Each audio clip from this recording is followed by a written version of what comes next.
गुस्से की हालत में कम बोलना ही अक्ल की अलामत है। हमेशा मुझे बताते थे, सिखाते थे, हर चीज मुझसे कराना। नाकाम आशिक वाला सीन तो नहीं कोई? No comments. यहाँ मैं कुछ नहीं कहना चाहता। DIURETIC ये आपके जिस्म से निचोड़ के पानी निकालता है। कैप्रिकॉर्न वालों के पास पैसा आ रहा है।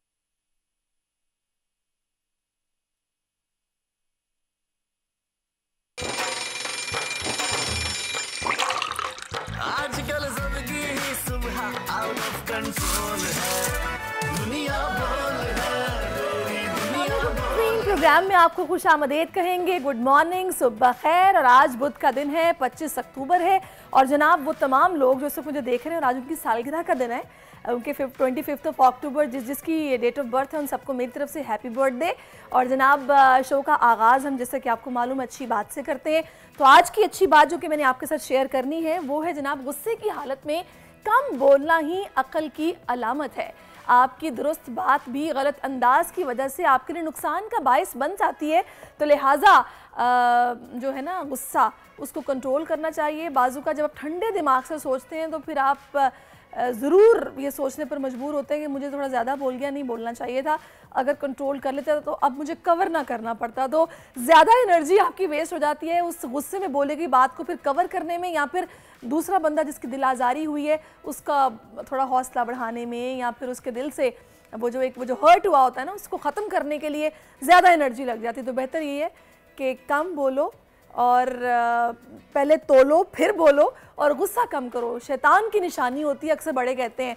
तो लिहाजा ये आज की अच्छी बात है कि आपने गुस्सा कम करना है और जनाब ठंडे दिमाग से सोचना है। जब आप मैच्योरिटी की निशानी भी होती है, जब आप सोच के बोलना शुरू करते हैं तो समझ आती है कि जनाब अकल आ रही है आहिस्ता आहिस्ता। वरना इमैच्योरिटी में इंसान जज्बाती होता है और खुल के एक्सप्रेस करता है गुस्सा भी, तो ये नहीं करना चाहिए, इससे नुकसान ही होता है, फ़ायदा कुछ नहीं होता।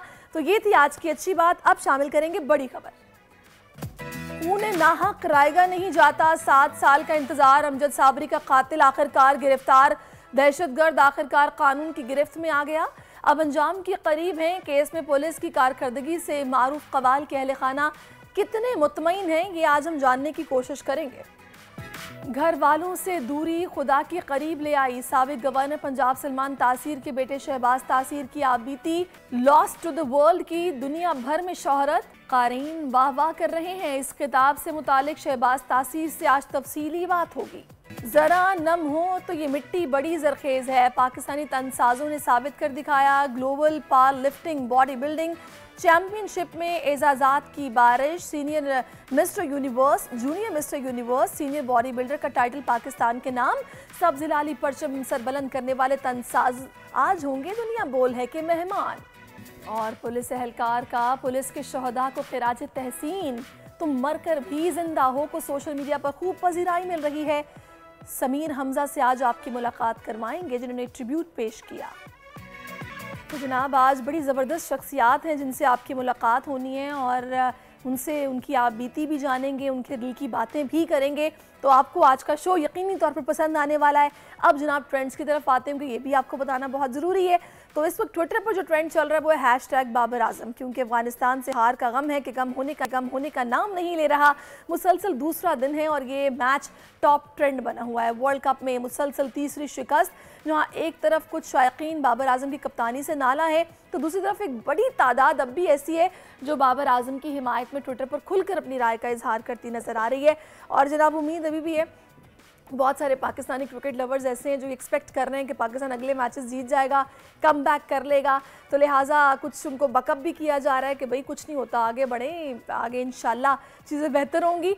तो इसमें तकरीबन 32,000 के करीब सारिफीन ट्वीट्स कर चुके हैं। दूसरा हैशटैग भी क्रिकेट से ही मुंसलिक है। शाहीन इस वक्त ट्रेंड में शामिल है। वर्ल्ड कप में पहली बार अफगानिस्तान की टीम से शिकस्त के बाद पाकिस्तानी शायकीन जहाँ बाबर की कप्तानी पर सवाल उठा रहे हैं, वहीं कुछ शायकीन शाहीन शाह अफरीदी की बॉलिंग पर भी सवाल उठाते नजर आ रहे हैं कि वो पहले की तरह मैच के शुरुआती ओवर्स में विकेटें लेने में क्यों मुसलसल नाकाम हो रहे हैं। क्या ये कोई इंजरी है, मुकम्मल तौर पर फिट नहीं है। हमने देखा है कि जब मैचेस हो रहे थे तो जब भी क्रिकेट एक्सपर्ट से बात होती थी तो ये पॉइंट ज़रूर डिस्कस किया जाता था कि क्या वजह है, कोई इंजरी क्या अब भी बाकी है जिसकी वजह से ये हो रहा है, या क्या मसला क्या है।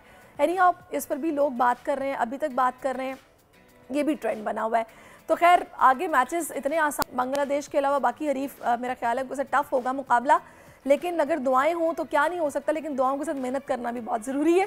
तो टीम के लिए दुआओं के साथ ये मशवरा है कि खुदा का वास्ता थोड़ा सा लड़ ले भाई, थोड़ी सी जो एक परेशानी पीछे सारी हुई है, दिल टूटे हैं, उनकी कुछ हौसला अफजाई हो जाएगी, कुछ जज्बात जो है ना जिनको ठेस पहुंची थी वो कुछ बहाल हो जाएंगे, अच्छे हो जाएंगे अगर आप अब अच्छा परफॉर्म कर लेंगे।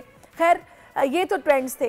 अब जनाब एक अच्छी खबर थी जो कि कल हमें मिली, और मेरा ख्याल है कि जो मारूफ कवाल अमजद साबरी हैं उनके अहले खाना के लिए बड़ी ये सुकून बख्श खबर होगी।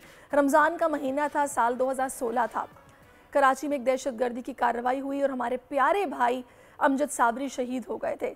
उस कत्ल केस में चंद रोज़ बाद पुलिस ने 2 मुल्जिमान जिसमें बदनाम ज़माना आसिम कैपरी शामिल है उसे गिरफ्तार किया था, लेकिन मरकज़ी मुल्जिम कासिम जो रशीद था वो फ़रार था, जिसे कल पुलिस ने गिरफ्तार कर लिया है। और अमजद साबरी के कत्ल का मरकज़ी मुल्जिम 7 साल बाद कराची से गिरफ्तार हुआ है। और ये बात साबित हो गई कि दहशतगर्दों ने जिस आवाज़ को दबाना चाहा वो मज़ीद उभर कर सामने आई। एक रिपोर्ट हमने तैयार की, उसके बाद शहीद अमजद साबरी के अहले खाना हमारे साथ होंगे, उनके भाई से हम उनकी यादें ताज़ा करेंगे। जो अंदाज़ था अमजद साबरी साहब का, जो उनकी आवाज़ थी, वो मेरा ख्याल है कम ही ऐसे कवाल हैं कि जिनकी इस तरह की आवाज़ थी कि जो भी सुनाया बस वो असर रखता था। इसी सारी सूरत हाल पर बात करने के लिए उनके भाई तलहा साबरी इस वक्त हमें ज्वाइन कर चुके हैं। अस्सलाम वालेकुम तलहा साहब, बहुत शुक्रिया आपके वक्त का।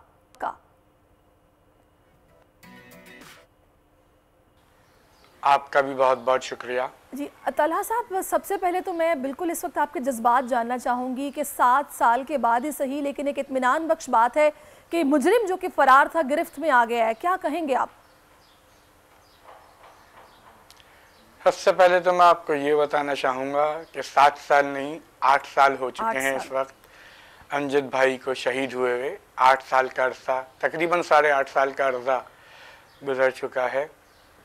और ये जो पकड़े गए हैं लोग, आया कि ये सही लोग हैं, तो मेरी तो गवर्नमेंट से यही ख्वाहिश है, मेरी अपनी रती और गवर्नमेंट से सिफारिश भी है कि जहां उन्होंने मेरे भाई को शहीद किया उन्हें इसी जगह बांधा जाए। पहले तो हर आने जाने वाला शख्स ने पत्थर मारे या 2-2 कोड़े मारे और उसके बाद उन्हें इसी जगह शूट किया जाए, ये मेरी अपनी ख्वाहिश है। क्योंकि आप देखें ना, और मुझे थोड़ा सा गिला है गवर्नमेंट से भी, क्योंकि हमें सिर्फ ये जब से ये खबर चली है हमें चैनल्स के थ्रू ही पता चला है। तो कम से कम गवर्नमेंट को चाहिए कि कम से कम जिस भी इंस्पेक्टर साहब ने पकड़ा है या जिस भी इदारे ने पकड़ा है वो कम से कम हमें तो बताए ना। कम से कम इससे हमारा दिल ही थोड़ा ठंडा होगा कि भाई ये मास्टरमाइंड हैं, इनको पकड़ा गया है। तो कम से कम हमें तो पता होना चाहिए ना, हमें तो बताएं। हमें उनसे कुछ भी नहीं करना, हमें तो उनसे सिर्फ ये पूछना है कि भाई हमारे भाई साहब ने आपका क्या बिगाड़ा था। वो तो सबसे प्यार मोहब्बत, सबसे बहुत मोहब्बत से मिलना, सबसे बहुत सारी बातें करना, सबसे बहुत मोहब्बत से मिलते थे। आपके साथ ऐसा क्या मसला था, आपका उन्होंने ऐसा क्या बिगाड़ा था कि आपने उन्हें मर्डर ही कर दिया उनका। अच्छा, इसमें तलहा साहब जहाँ तक मुझे याद है कुछ इस तरह की खबरें भी पहले गर्दिश में थी कि अमजद साहब को थ्रेट्स मिल रहे हैं और उनको कुछ भत्ते की पर्चियाँ मौसूल हो रही हैं। तो आपसे कुछ ऐसा डिस्कस किया था आपके भाई ने? भाई ये तो देखें, जितने मुंह उतनी बातें, ऐसा कोई सिलसिला नहीं था, ऐसा कुछ भी नहीं था।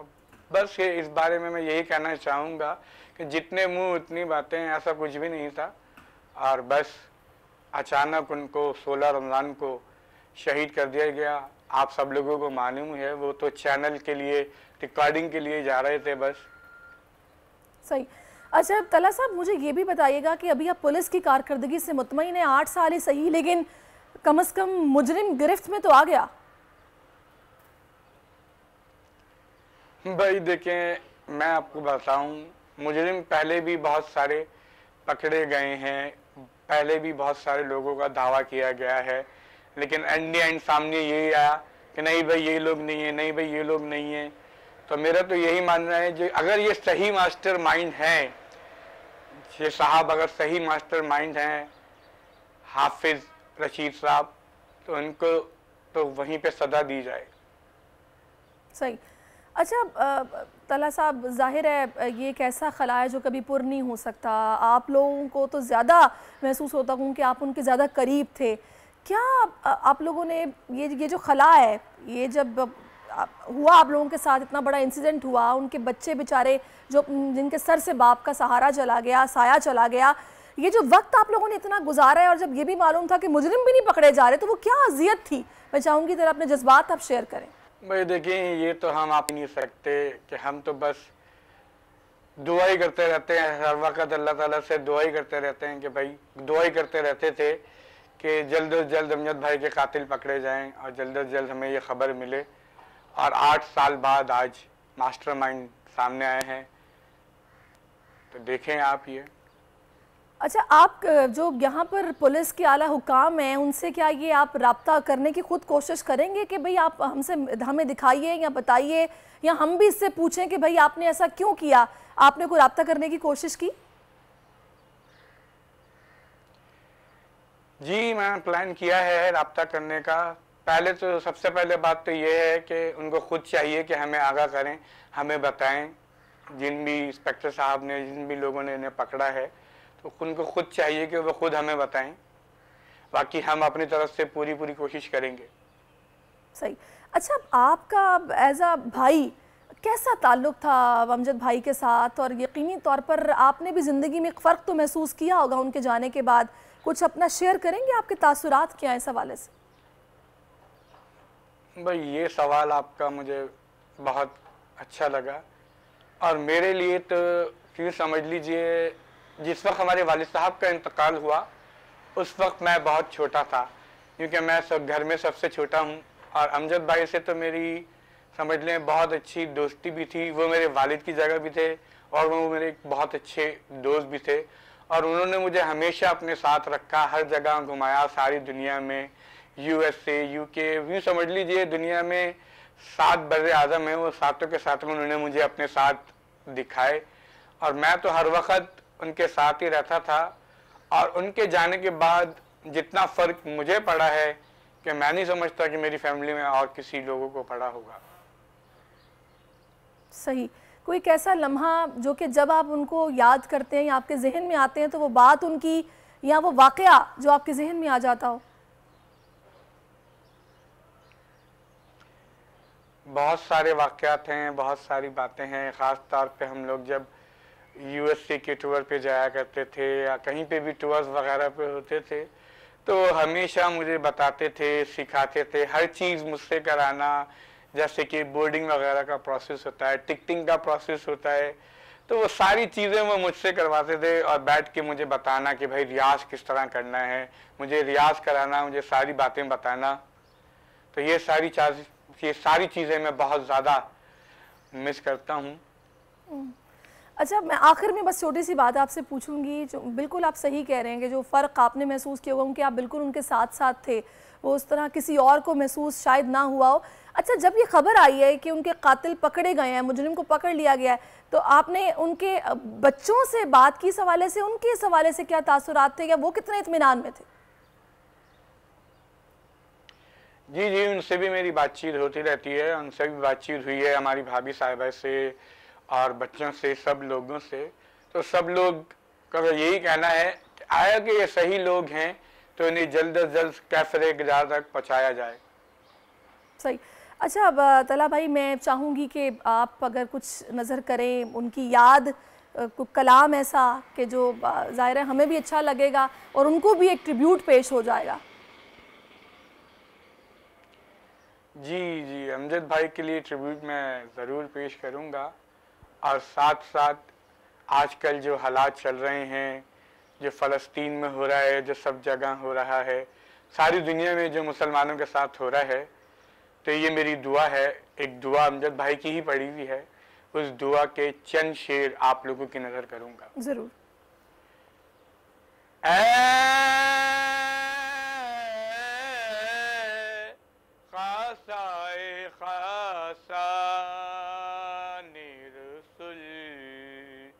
वक्ते दुआ है,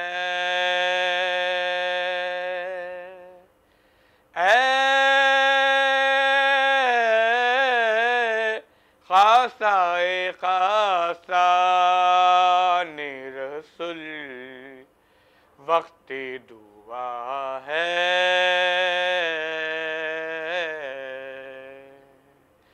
शायू ही आलम पे कयामत की गदा है, गर्दिश में मुसलमान है फलक कांप रहा है, खैरों से शिकायत नहीं अपनी ही खता है, गफ्फारगी पे बड़ा शोर मचा है,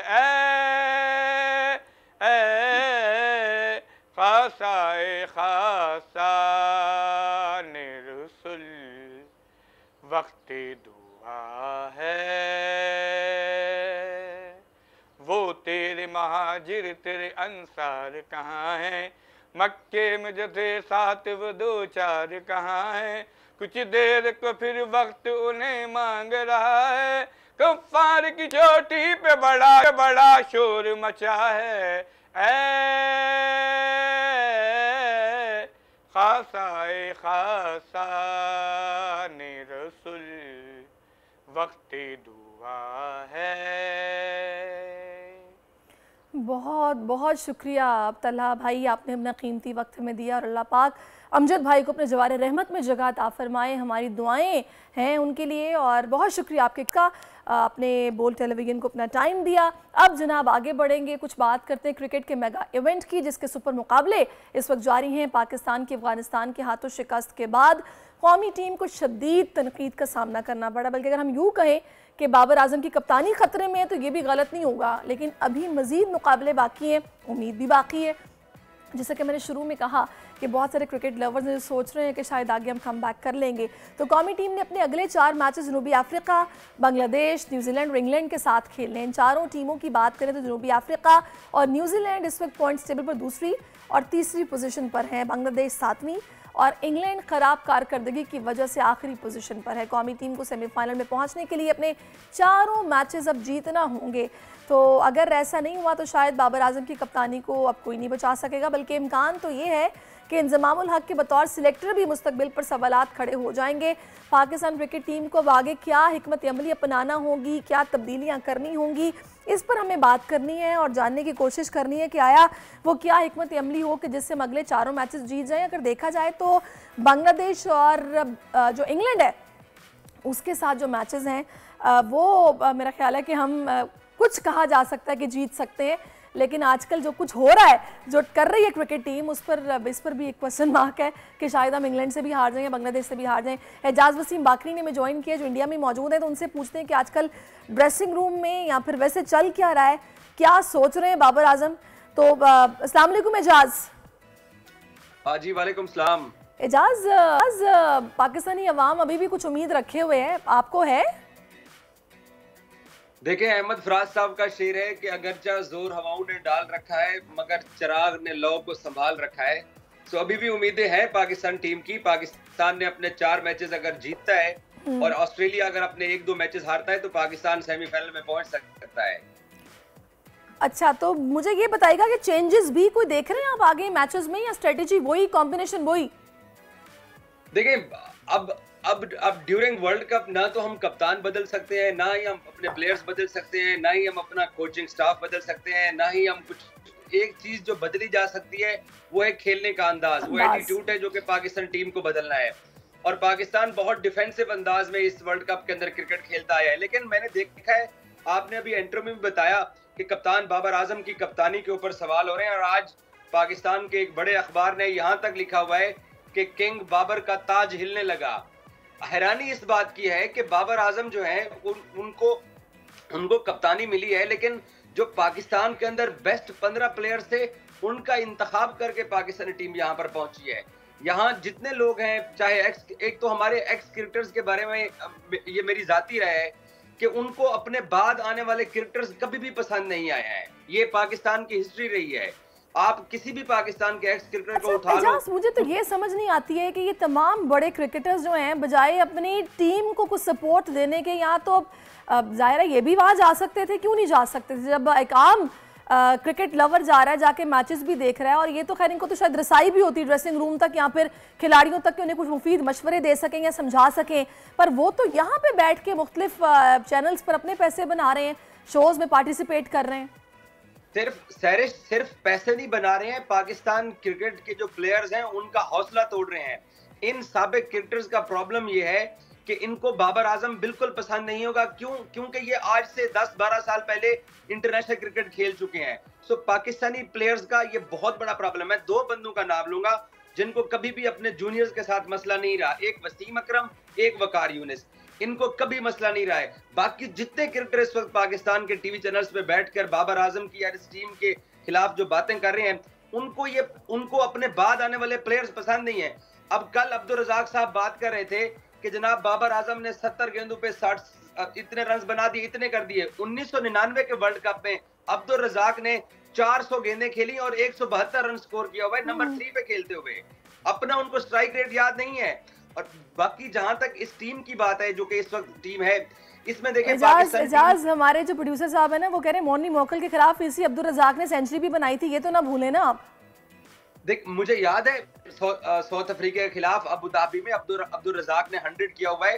तो फिर अगर ये देखें जब तो बॉलिंग कोच थे मोकल आपके, मोकल देख, एक तो कोचिंग स्टाफ भी आप देखेंगे पाकिस्तान क्रिकेट बोर्ड के साबिक सरबराह नजम सेठी, ये जो कोचिंग स्टाफ रखे गए हैं, ये सारे पाकिस्तानी टीम ने जहां जाना होता है वहां आके ज्वाइन करते हैं और वापस लाहौर जाने की बजाय ये लोग अपने अपने घरों की फ्लाइट ले लेते हैं। एक तो हमारे साथ ये ज्यादती की पाकिस्तान क्रिकेट बोर्ड के साबिक सरबराह नजम सेठी ने, और बाकी इस वक्त इस वर्ल्ड कप के अंदर कप्तान बाबर आजम के ऊपर हम लोग सवाल उठा रहे हैं, बैटिंग के ऊपर सवाल उठा रहे हैं। मुझे ये बताएगा कि बैटिंग कोच जो हैं, मेरे ज़हन से उनका नाम निकल रहा है, वो जो गोरे साहब हैं, सुने उन्होंने एक मैच खेला उसमें भी 0 पर आउट हुए थे, तो बैटिंग कोच कैसे हो सकते हैं? जब नजम सेठी ने एंड्रयू प्यूटेक को पाकिस्तानी टीम का बैटिंग कोच लगाया था, तो गूगल पे जाके उनको सर्च करना पड़ा कि ये साहब कौन है, कहां क्या कोई कॉन्ट्रैक्ट होता है? ज़का अशरफ साहब ने क्यों नहीं हटाया उन्हें इस इवेंट से पहले? देखिए, ज़का साहब का इसमें उनकी जो मैनेजमेंट है वो उनका मौक़िफ़ ये है। हालांकि मैं इससे बिल्कुल एग्री नहीं करता कि जी वर्ल्ड कप से पहले हमें 1 हफ्ता पहले इक़्तिदार मिला तो हमने वर्ल्ड कप की टीम को ना छेड़ने का फैसला किया। चलें ठीक है ज़का साहब, आपने वर्ल्ड कप के कोचेस को तब्दील नहीं किया, लेकिन आप कम अज कम किसी एक सीनियर क्रिकेटर को एज ए मेंटोर यहाँ इंडिया भिजवा तो सकते थे टीम के साथ। कितने सारे क्रिकेटर्स हैं, आप किसी एक को तो पाकिस्तानी टीम के साथ भेज सकते थे, किसी को नहीं भेजा गया साथ। और बाकी देखें, ये वर्ल्ड कप बाबर की एक कमजोर कप्तानी के तौर पे लोगों को शायद याद रहे ना रहे, मुझे शाहीन शाह अफरीदी और हारिस रऊफ, जो कि पाकिस्तान का सबसे बड़ा वेपन थे और हम दुनिया की बेस्ट वर्ल्ड क्लास बॉलिंग कहलाते थे, उन दोनों ने रिस्पॉन्ड नहीं किया इस वर्ल्ड कप में। ऑस्ट्रेलिया के खिलाफ पाकिस्तान ने 305 रन कर लिए थे, लेकिन हमारे सामने यही कुछ जज्बात एजाज हमारी जो पाकिस्तानी कौम है उसके भी इस वक्त है। बिल्कुल सही कह रहे हैं आप। खैर नहीं आओ, अभी आपने ये अच्छी बात की कि अभी कुछ तब्दील नहीं हो सकता, अगर हो सकता है तब्दील तो वो खेलने का अंदाज है, तो अल्लाह करे इस बात को समझे भी हमारी टीम और आगे आने वाले मैचेस में अच्छा परफॉर्म करे। बहुत शुक्रिया, आप इंडिया में मौजूद हैं, अल्लाह करे मैचेस अच्छा, आप लोग भी क्रिकेट को एंजॉय करें वहाँ होते हुए। खैर अभी ब्रेक लेना है, ब्रेक के बाद वापस आते हैं। Keep watching us. आजकल सबकी ही सुबह आउट ऑफ कंट्रोल है, दुनिया बोल है, पूरी दुनिया बोल है।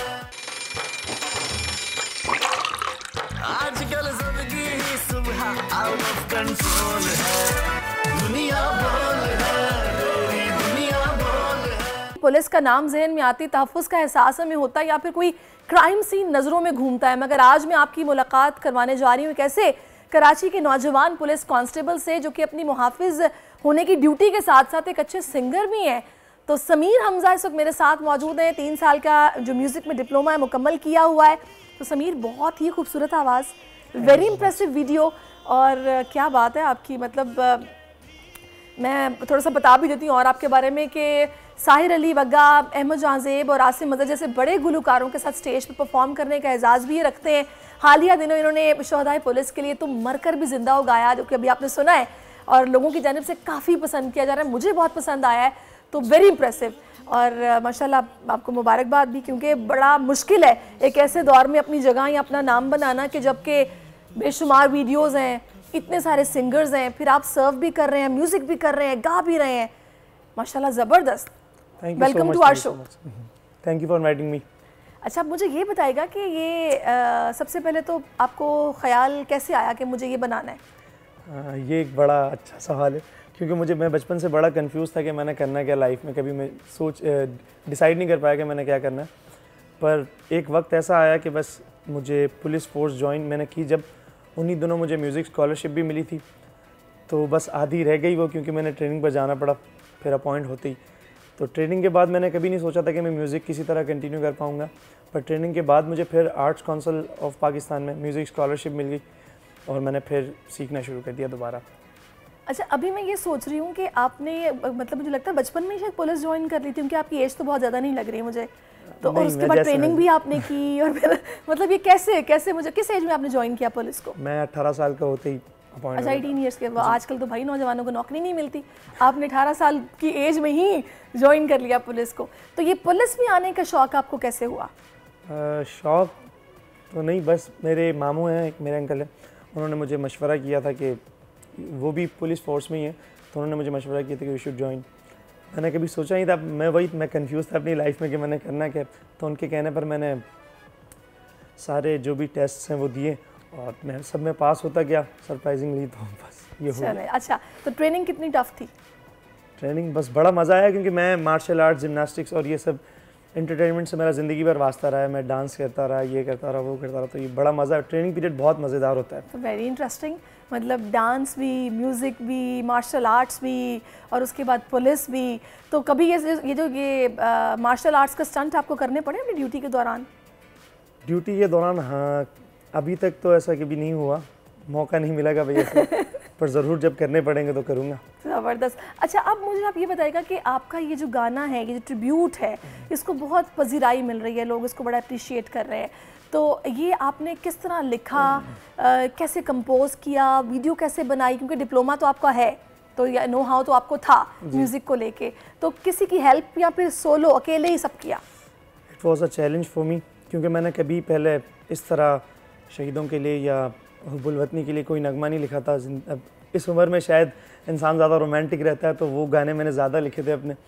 तो फिर जब मुझे पता लगा कि 4 अगस्त पुलिस के शोहदाओं का दिन होता है, तो मुझे तो ये रोमांटिक गाने बगैर किसी महबूबा को जहन में रखे लिखे जा रहे हैं, या फिर मतलब वो इल्यूजन्स या बस इमेजिनरी गाने, या फिर कोई है भी ऐसा? ऑब्जर्वेशन है बस। अच्छा। अपने आप को कहीं रख कर सोचना पड़ता है। यानी भी कोई लड़की नहीं मिली आपको, कह सकते हैं? अच्छा, कह सकते हैं। बट वो ख़वातीन जो देख रही हैं, मैंने इनकी सारी खसूसियात तो बता दी हैं, तो अगर कोई रिश्ता भिजवाना चाहे तो वो इनसे कांटेक्ट कर सकता है। खैर, अच्छा मुझे ये बताइएगा कि ठीक है, ये सब आपने अकेले सोचा भी और किया भी, तो कितने वक्त में इस वीडियो को बनाया और फिर जब रिलीज़ आपने यूट्यूब पे की, उस हवाले से बताइए।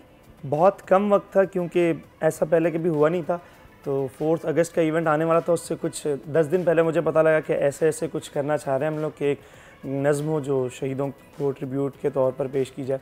तो मैं बड़ा उस वक्त सोच में पड़ गया था, पर इत्तेफाक से अल्लाह ने रात को मुझे लफ्ज़ अता कर दिए, तो बस वो एक ही लम्हे में लिख भी दिया और बन भी गया, कंपोज भी हो गई। ज़बरदस्त। अच्छा, आपके जो ऑफिशियल्स हैं, क्या उन्होंने आपको ये कहा था कि कुछ रेडी करो ऐसा? जी जी जी, ऐसे।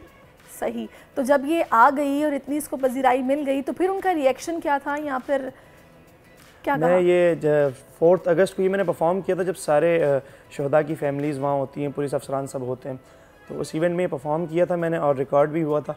तो काफ़ी लोगों की तरफ से जो पुलिस ऑफिशियल्स नहीं हैं, उनके भी मुझे पर्सनली मैसेज आया कि यार ये एक ऐसी ट्यून है या ऐसी शायरी है कि जिससे हमें पता चलता है कि पुलिस वाले क्या क्या करते हैं जो आम को ठीक से पता नहीं है। क्योंकि हमने पुलिस की नेगेटिव इमेज शायद ज़्यादा देखी या ज़्यादा उस पर फोकस करते हैं। तो क्योंकि मेरे कुछ दोस्त शहीद हुए हैं ड्यूटी के दौरान, तो मैं ये गम भी मैं समझा मैंने ऐसे बहुत, तो उन माओं पे क्या गुजरती होगी जिन्होंने अपने बच्चे को। ऐसा ही है। तो ये बहुत मुश्किल एक मरहला था मेरे लिए लिखने का। तो चले नहीं, बहुत अच्छा आपने लिखा और फिर उसको गाया भी बहुत अच्छा है। अच्छा, वैसे मेरी ये ख्वाहिश है खैर म्यूज़िक के, मतलब खैर उधर तो बहुत ज़्यादा है, यहाँ सिर्फ गिटार है, अगर आप मुझे कुछ अच्छा सा सुनाएं। ये तो हमने सुना है, ये भी मैं आपसे सुनूंगी जाते जाते, लेकिन अभी आपने जैसे कहा ना कि रोमांटिक भी आपने लिखा है बहुत कुछ, तो कुछ सुनाए अच्छा सा। रोमांटिक बहुत कुछ लिखा है, लेकिन ये एक ऐसा गाना है जो जब मैंने लिखा उसी वक्त मैंने डिसाइड कर लिया कि मुझे आज ही रिकॉर्ड करना, और मैंने उसी दिन ये गाना रिकॉर्ड किया, अगले दिन वीडियो करके इसे रिलीज़ कर दिया 2-3 दिनों के अंदर ही। अच्छा चलो। क्योंकि मैं बचपन से गालिब का बहुत फैन हूँ। Fan okay. तो उनका ये शेर मुझे बड़ा पसंद है, तो उसे मैंने गाना बना दिया, पूरा आगे खुद लिख लिया उस शेर को लेकर। सही।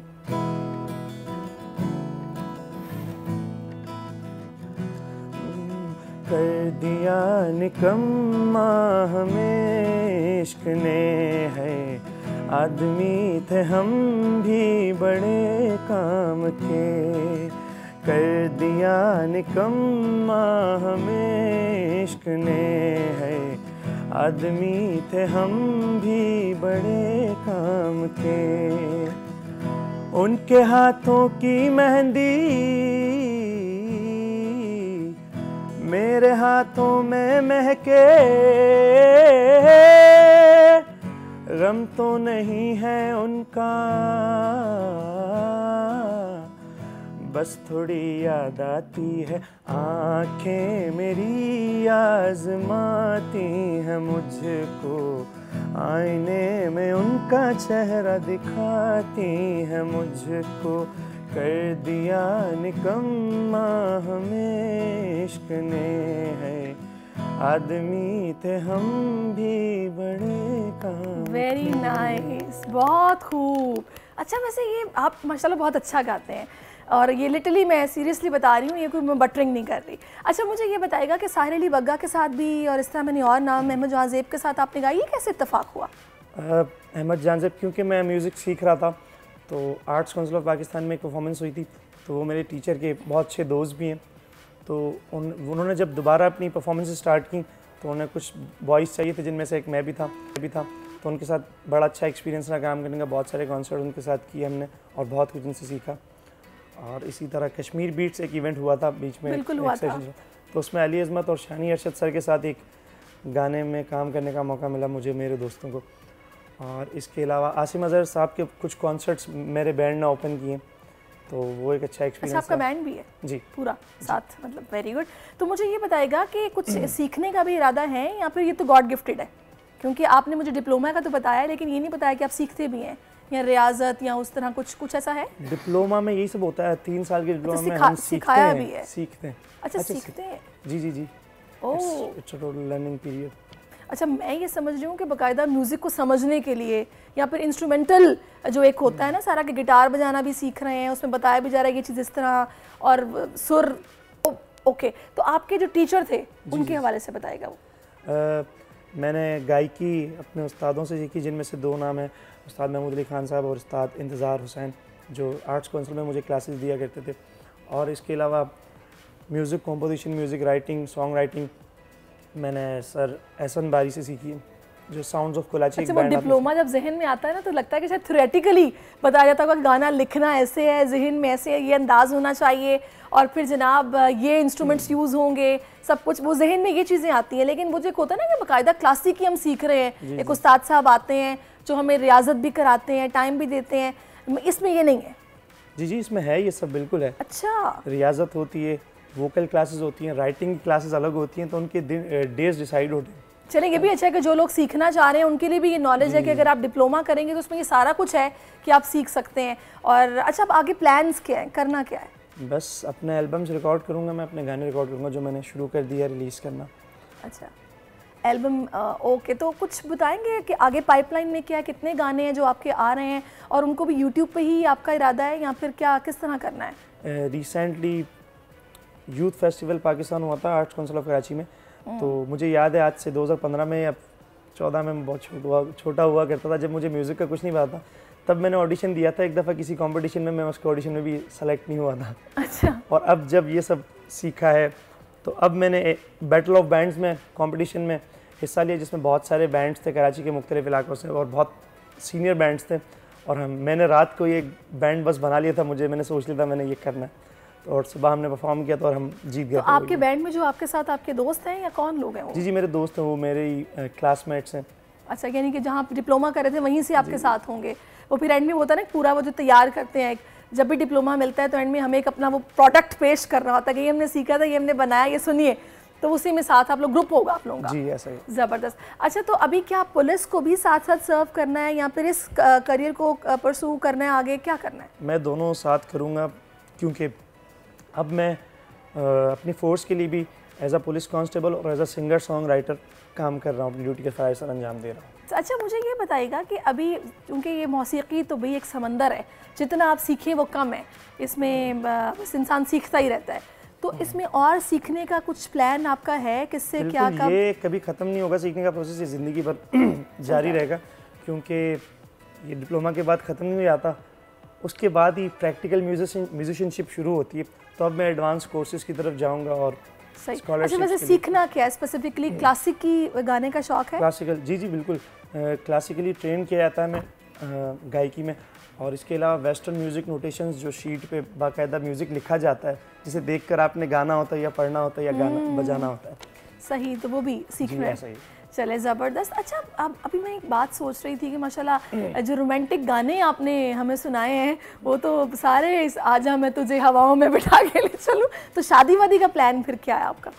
फिलहाल तो कोई प्लान नहीं है, फिलहाल तो शादी म्यूज़िक से ही हो गई है। अच्छा, म्यूज़िक से ही हो गई है। ये तो आप वो नाकाम आशिक वाला सीन तो नहीं है कोई? नहीं कुछ मुझे ऐसी फीलिंग आ रही है। अच्छा, मतलब इसमें वो ना, वो कहते हैं ना, वो स्पीचलेस हो गए। मैं कहूँगा नो कमेंट्स, यहाँ मैं कुछ नहीं कहना चाहूँगा। अच्छा, चलो जी, ठीक है, कोई नहीं, ये काम अपनी अम्मी के हवाले कर दें। आप कितने बहन भाई हैं वैसे, कुछ बताएंगे फैमिली को लेकर? मैं 7 साल का था जब मेरे अब्बू का इंतकाल हो गया था एक्सीडेंट में, और मेरी 2 छोटी बहनें और अम्मी और मैं हूँ। अच्छा, यानी कि आप एक ही भाई हैं? जी। और बहनें मैरिड हैं? नहीं, दोनों मुझसे छोटी हैं। अच्छा, छोटी हैं अभी। अच्छा, पढ़ रही हैं अभी। तो आगे पढ़ाई भी आपने कंटिन्यू करनी है? जी जी, मैं बिल्कुल, ग्रेजुएशन मेरी कंटिन्यू है। अच्छा, कंटिन्यू है। तो क्या आप मतलब सोच रहे हैं मास्टर्स किस में करना है आगे? मास्टर्स तक मैं म्यूज़िक में, मैं सोच रहा हूँ कि मुझे म्यूज़िक ग्रेजुएशन करनी है, बाहर कहीं स्कॉलरशिप के लिए अप्लाई करूँगा। सही। अच्छा, अभी जब आपने अपनी फोर्स के लिए ये ट्रिब्यूट पेश किया तो अप्रिसिएशन के तौर पर आपको वहाँ से कुछ इनाम, कुछ शील्ड, कुछ मिला? जी जी, मुझे रिवॉर्ड्स मिले थे, और इसके अलावा मुझे इसी तरह सॉन्ग्स लिखने के लिए और इस तरह कहा गया कि मैं पुलिस की सॉफ्ट इमेज पर काम करूँगा। वेरी नाइस, बहुत अच्छी बात है ये। बिल्कुल आपने ठीक कहा कि हमारे ज़हन में नेगेटिव बातें ज़्यादा आ जाती हैं, क्योंकि ज़ाहिर है हम इधर तो सुनते हैं कि पुलिस टाइम पे नहीं पहुंची, भाई हमारे साथ जो होना था वो हो गया, पुलिस ने कहाँ आना था। तो ऐसे में जो कुर्बानियाँ दी जा रही होती हैं उनको हाईलाइट करना बहुत ज़रूरी होता है। आप मेरे साथ रहिए समीर, आपसे हमने और भी बहुत सारी बातें करनी है। अभी कुछ बात हम करेंगे मोबाइल्स की, क्योंकि मोबाइल का आपको पता दौर है, जिसके पास टच वाला मोबाइल नहीं है ना, उसको कहते हैं यार तुमने क्या रखा हुआ है, तो कुछ भी नहीं है, डब्बा है ये।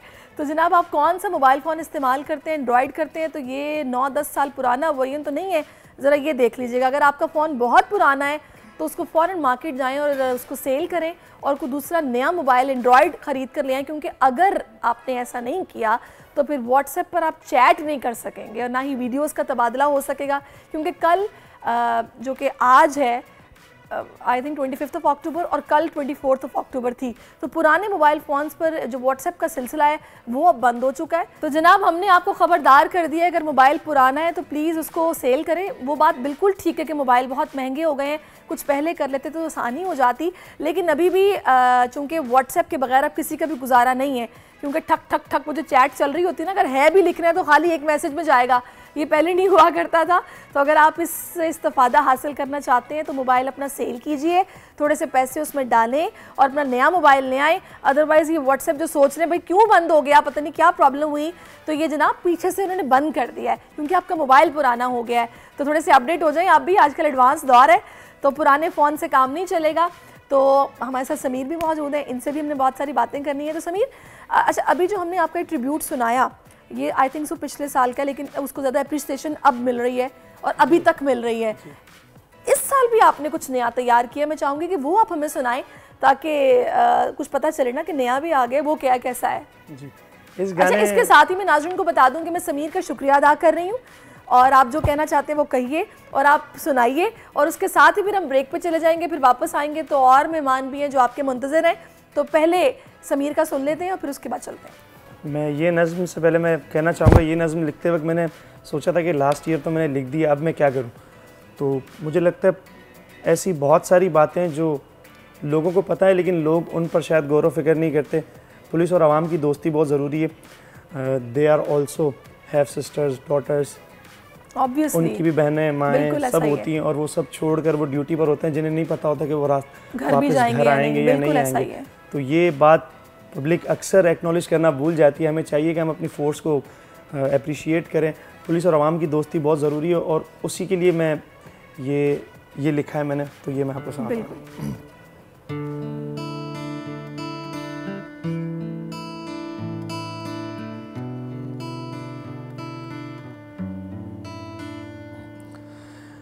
घर में छोड़कर अपनी नन्ही सी परी को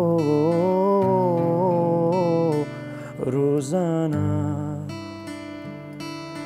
घर में छोड़कर अपनी नन्ही सी परी को सबकी बेटियों का वो रखवाला बने। हाँ एक जन्नत सी माँ भी तो है उसके घर में और एक बूढ़ा सा बाबा है। किसी गोली का हो निशाना, तेरे सीने का चांद तारा है जन्नत तेरा ठिकाना। जी वेलकम बैक नाजरीन। और इस वक्त मुझे जिन्होंने ज्वाइन किया आपने देख ही लिया है, ये बॉडी बिल्डर एक हमारे साथ स्टूडियोज़ में है, कुछ हमारे साथ ऑनलाइन भी हैं। तो आज जनाब ये तनसाजी जो है ना, इस पर पहले बात करूँगी, उसके बाद डॉक्टर साहब की तरफ भी आएंगे। तो डॉक्टर खुर्रम रशीद, मैं आपको वेलकम कर देती हूँ कि ज्यादती होगी कि मैं आपको वेलकम किया मगर आगे चले जाऊँ। तो एनी हाउ ये बॉडी बिल्डिंग आपने कैसे की है इस पर आपसे भी बात होगी। तो खेलों के मैदान से आपको खबर देते हैं कि जी तनसाजों के इंटरनेशनल इवेंट में पाकिस्तान बॉडी बिल्डर मियां सज्जाद ने तारीख रकम कर दी है और थाईलैंड में होने वाले global power lifting body building championship में मियां सज्जाद ने सीनियर मिस्टर यूनिवर्स का टाइटल अपने नाम किया है। इसके अलावा उमर गनी साहब हैं जो कि जूनियर मिस्टर यूनिवर्स का टाइटल ले उड़े हैं, जबकि काशिफ नसीर ने सीनियर बॉडी बिल्डिंग के मुकाबले में गोल्ड का तमगा अपने नाम किया है। तो सबसे आपकी मुलाकात में करवाती हूँ। हीरोज़ हमारे साथ मौजूद हैं, सज्जाद और इसके साथ साथ काशिफ, ये दोनों तनसाज हैं, बॉडी बिल्डर्स हैं और अपने अपने इन्होंने नाम बनाए हैं, तमगे इनको मिले हैं। तो अस्सलाम वालेकुम, welcome to our show Sajjad sahab और काशिफ साहब, आप दोनों को। अच्छा, अब आप दोनों में से काशिफ कौन है और सज्जाद कौन है, या आप मुझे खुद ही बता दें। जी मैं मियां सज्जाद हूँ, ये काशिफ है। चलें जी, अब मुझे पता चल गया। अच्छा सज्जाद साहब, सबसे पहले मैं आपकी तरफ आती हूँ। आपने तो माशाल्लाह कमाल ही कर दिया है कि मिस्टर यूनिवर्स आप बन गए हैं। तो ये कैसे मुमकिन हुआ, इवेंट कैसा था और मुकाबला किससे था आपका? मुकाबला हमारा जो कंट्रीज आई हुई थी, मेरे ख्याल से 30 से 35 कंट्रीज में उनसे मुकाबला था। ज्यादातर मेरा जो टफ टाइटल फाइट थी वो मेरी इंडिया से थी। अच्छा, इंडिया से। फिर तो आप ज्यादा दाद के मुस्तहिक हैं।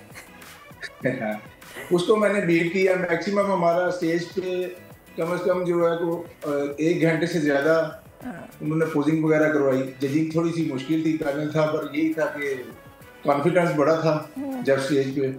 तो हरीफ सामने हो तो फिर कॉन्फिडेंस। बात ये है कि बिल्कुल हरीफ सामने हो तो कॉन्फिडेंस आता है, वो भी वो हरीफ जो कि हजली हरीफ है। और दूसरा ये कि जो गुल हमारी क्रिकेट टीम खिला रही है, ऐसी सूरत हाल में तो आपने खुशी दी है ना एक पाकिस्तानियों को कि चलो वहाँ नहीं यहाँ तो आपने हराया भारत को। अच्छा, अब काशिफ साहब आप बताइएगा आपका एक्सपीरियंस कैसा रहा इस इवेंट का? जी सबसे पहले तो मैं शुक्रिया अदा करना चाहूँगा उन लोगों का जिन्होंने मुझे सपोर्ट किया और अपनी फैमिली का, अपने पेरेंट्स का, उन्होंने मुझे बहुत ज़्यादा सपोर्ट किया। मेरी वाइफ ने मुझे सपोर्ट किया। और उसके बाद मैं ये कहना चाहूँगा कि मैं ये जो मेरी कामयाबी है ये मैं अपने टीचर जो इस दुनिया में नहीं है या बट साहब, मैं उनके नाम करता हूँ। और ये मेरा फर्स्ट इंटरनेशनल इवेंट था और अल्हम्दुलिल्लाह अल्लाह ने मुझे जो है वो दोनों कैटेगरीज में गोल्ड मेडल भी जो है वो अल्लाह ताला ने मुझे हिम्मत दी कि मैंने गोल्ड मेडल लिया और मैंने प्रो कार्ड जो है लिया है। प्रो कार्ड जो है वो पाकिस्तान में बहुत चंद हिस्ट्री में 3 से 4 लोगों के पास प्रो कार्ड है। प्रो कार्ड से आप जो है वो आगे इंटरनेशनली वर्ल्ड चैंपियनशिप के लिए क्वालिफाई करते हो और यूरोप के शोज वगैरह खेल सकते हैं। ज़बरदस्त ज़बरदस्त। अच्छा, मुझे सज्जाद साहब आप ये बताइएगा कि अभी जिस तरह आप ये कर रहे हैं तनसाजी, कि अगर नॉर्मली हम देखें ना तो हमें यही सुनने को मिलता है कि बड़ा महंगा शौक़ है ये, इसमें आपको जनाब जिमिंग के पैसे अलग देने पड़ते हैं, खाने पीने का ख़ास ख्याल रखना पड़ता है, फिर कोई स्पॉन्सर भी नहीं होता किसी बड़े इवेंट में शिरकत करने के लिए। तो एज अ करियर इसको लेके चलना भी इतना आसान नहीं है। आपका तजुर्बा क्या कहता है? तजर्बा तो यही है, बस यही है। इसमें ये चीज़ होती है कि जाहिर सी बात है, डाइट जो है वो तो करनी है। मैक्सिमम आपका जो दिन का खर्चा है वो 4 से 5 हज़ार रुपया डेली पर डे आता है। अच्छा। डाइट में तो जाहिर सी बात है, हुकूमत कोई सपोर्ट नहीं करती, बिल्कुल नहीं करती। जो क्रिकेट को वगैरह को करती है, या जो दूसरे जहाँ या आप इस तरह कर लें कि जो नॉर्मल हमारे दोस्त वगैरह हैं, वो जिन्होंने सपोर्ट मुझे की है, बहुत ज़्यादा की है। मेरे उस्ताद मुहतरम है जो दुनिया से फ़ानी कर चुके हैं, और उनके हम शागिर्द हैं। एक मेरे भाई हैं जो उमर भट्ट साहब हैं, उन्होंने बड़ी काविश की है मेरे साथ, और मेरे चंद दोस्त जो हैं उन्होंने बड़ी काविश की, और उनकी वजह से मैं इस मुकाम पे पहुंचा हूँ। सही। तो जाहिर सी बात है कि डाइट और जो है ये बहुत कॉस्टली है, गेम भी बहुत कॉस्टली है। मैं मिडिल क्लास तबके से घर से तलक रखता हूँ, तो मैं इतना स्ट्रांग नहीं हूँ, पर फिर भी अल्लाह का शुक्र है, अल्लाह पाक ने इतनी हिम्मत दी है कि मैं अच्छा सज्जाद साहब, मैं आपसे दोनों से खैर ज़ाहिर है मैं पूछूंगी टर्न बाय टर्न। मुझे आप काशिफ साहब बताइएगा, जैसे सज्जाद साहब ने कहा कि तकरीबन 4 से 5 हज़ार रुपया इसका डेली का ख़र्चा है, तो आपका ज़रिए मुआश क्या है, मुझे ये भी बताइएगा। और दूसरा, अगर तो ये किसी की सपोर्ट से हो रहा है, या फिर आप लोग बाजू का ये भी होता है ना कि शौक हो तो बंदा कहता है भाई उधार किसी से ले लें, जब जीत जाएंगे तो फिर देखते हैं कि आगे क्या करना है। तो थोड़ा सा ज़रा बताएंगे कि आप लोग किस तरह मैनेज कर रहे हैं? देखिए, हमारी अपनी फील्ड में ही हमारी जॉब्स वगैरह होती हैं। एज आप जो है वो फिटनेस ट्रेनर, इन्फ्लुएंसर जो है वो काम करते हैं, या आपके पास हमारी जो फील्ड के लोग हैं इनके पास अपना जिम वगैरह होता है, तो वहीं से अर्निंग होती है। और ये शौक की बात है, हम जो अर्न करते हैं, मैं पिछले 15 साल से जो है वो अपनी डाइट पे लगा रहा हूँ, और ये मेरी 15 साल की मेहनत है। इसको आप ये ना देखें कि मैंने जो है आके कर ली, यहाँ पे मेडल वगैरह विन कर लिए। इस बॉडी को बिल्ड करने में, इस स्ट्रक्चर को बिल्ड करने में, और जहाँ तक पहुँचने में पिछले 15 साल की मेहनत है। बहुत सारे सेक्रीफाइस है। बॉडी बिल्डिंग स्पोर्ट ही ऐसा है, इसमें आपके बहुत ज़्यादा सेक्रीफाइसेस होते हैं। आप फैमिली को टाइम नहीं दे पाते, आप कहीं आ जा नहीं सकते, आपको एक बॉक्स के अंदर लाइफ गुजारनी होती है। आपको साल के 365 दिन को ही काम करना होता है, जो आप कर रहे हैं, एक ही रूटीन होती है। तो देखने में तो बड़ा सिंपल लगता है, लेकिन बहुत टफ है, बहुत ज़्यादा टफ है ये। सही। अच्छा सज्जाद साहब, अभी जिस तरह कि काशिफ साहब ने बताया कि 15 साल की मेहनत है, आप इसको ऐसे ना देखेंगे मुझे अचानक से ये सारे तमगे मिल गए हैं। अच्छा, मैंने ये देखा है कि आजकल के जो नौजवान हैं वो बड़ा एक शॉर्टकट के भी चक्कर में हैं कि जितनी जल्दी हो सके जनाब हमारी बॉडी भी बन जाए, उसके लिए हमें जो जतन करने पड़े, भले वो हमारे लिए मुज़रे सेहत हो, हम वो भी कर लें और हमें इस तरह का टाइटल भी मिल जाए। उनके लिए आप क्या कहेंगे? उनके लिए यही कहूँगा कि वो अपने टीचर के अलावा जो है ना, वो मशवरे के बगैर जो है ना, वो बिल्कुल ये कदम ना उठाएं। क्योंकि टीचर के बगैर अगर कोई भी डॉक्टर वगैरह हो गए या टीचर वगैरह हो गए, जाहिर सी बात है इंटरनेशनल जब कंपटीशन खेलने जाते हैं या इंटरनेशनल प्लेयर हैं, उनके जो डाइट प्लान वाला होता है वो लहदा होता है, जो ट्रेनर होता है वो लहदा होता है, डॉक्टर होता है जो लहदा होता है, जो सारी चीज़ें उनको प्रोवाइड करता है। हमारे पाकिस्तान में ये फैसिलिटी नहीं है बिल्कुल। तो ना ये मानते हैं, यूट्यूब पे देखते हैं सारा कुछ, वो ट्रेनिंग वगैरह करते हैं, फिर नुकसान कर लेते हैं, फिर नुकसान ही जाहिर सी बात है करते हैं। फिर ये चीज है उनके लिए। अच्छा, यही आप लोग जैसा कि आपने बताया कि आप एज अ फिटनेस होते हैं। सही, अभी आपने बताया कि आप फिटनेस ट्रेनर के तौर पे भी मतलब काम करते हैं, तो मुझे काशिफ साहब बताइएगा कोई कैसा ऐसी टिप बताएं कि जो मैंने देखा है कि आप लोग तो खैर माशाल्लाह बड़े मोटिवेटेड लोग हैं और बड़े इंस्पिरेशनल हैं कि लोग आपको देख के मतलब शौक फिर ये करते हैं कि हमें भी ऐसी बॉडी बनानी है। ये मोटिवेशन किस तरह से लाई जाए? वरना आमतौर पर पाकिस्तानी तो बेचारे, आप रेशो निकाल के देखें ना तो कितने सारे पाकिस्तानी हैं जो कि डेली बेसिस पर डायबिटीज़ का शिकार हो रहे हैं। वजह क्या है कि ओबीज़ हैं, बैठे रहते हैं, तोंदे निकली हुई हैं, जिम जाते नहीं हैं, पैसे देते हैं जिमों में, वो ज़ाया चले जाते हैं और बस कोशिश यही होती है कि बस बैठ के ही मिल जाए सब कुछ करना ना पड़े। तो ये मोटिवेशन कैसे आए? देखिए, इसके लिए आपको मेंटली बहुत ज़्यादा स्ट्रांग रहना पड़ता है। और हमारे जो पाकिस्तान में जो लोगों का है वो सबसे जो बड़ा ड्रॉबैक ये है कि उनका लाइफस्टाइल बिल्कुल ठीक नहीं है। आप चाहे खाने की रूटीन देख लें, चाहे आप अपनी जो है सोने की, उठने की, जागने की रूटीन, जब तक आप बेसिक अपना लाइफस्टाइल नहीं ठीक करेंगे आप एक हेल्थी लाइफ नहीं गुजार सकते। आप देखें कि हमारे कंट्री में 35 प्लस या 40 प्लस पे जब लोग जाते हैं तो किसी को ब्लड प्रेशर है, किसी को शुगर है, वो 10 में से 8 लोग जो है वो किसी ना किसी बीमारी में जो है वो जी रहे हैं। लेकिन फिटनेस की तरफ नहीं आते। कोई भी अपने ज़बान के टेस्ट को नहीं मारना चाहता। हालांकि हम जो है, अब मैं आपको बताऊं कि मैंने पिछले तकरीबन 14 माह से रोटी नहीं खाई, सालन नहीं खाया या कोई मिर्च मसाले वगैरह। तो फिर आपने खाया क्या है? फिर आपने खाया क्या है? हमारी सारी डाइट जो है वो बॉयल होती है, और जो लास्ट डेज में जो लास्ट 1 मंथ होता है वो तो हमारा बहुत ही ज्यादा टफ होता है। अल्लाह माफ करे काशिफ साहब, पाकिस्तान में तो ये है कि जिसको काला यरकान हो जाए ना उसको कहते हैं उबली हुई सब्जियां खाओ, तुमने तेल नहीं खाना। तो ये जो आप बात कर रहे हैं ना, ये बड़ा मुश्किल काम है, ये पाकिस्तानियों से हो नहीं पाएगा।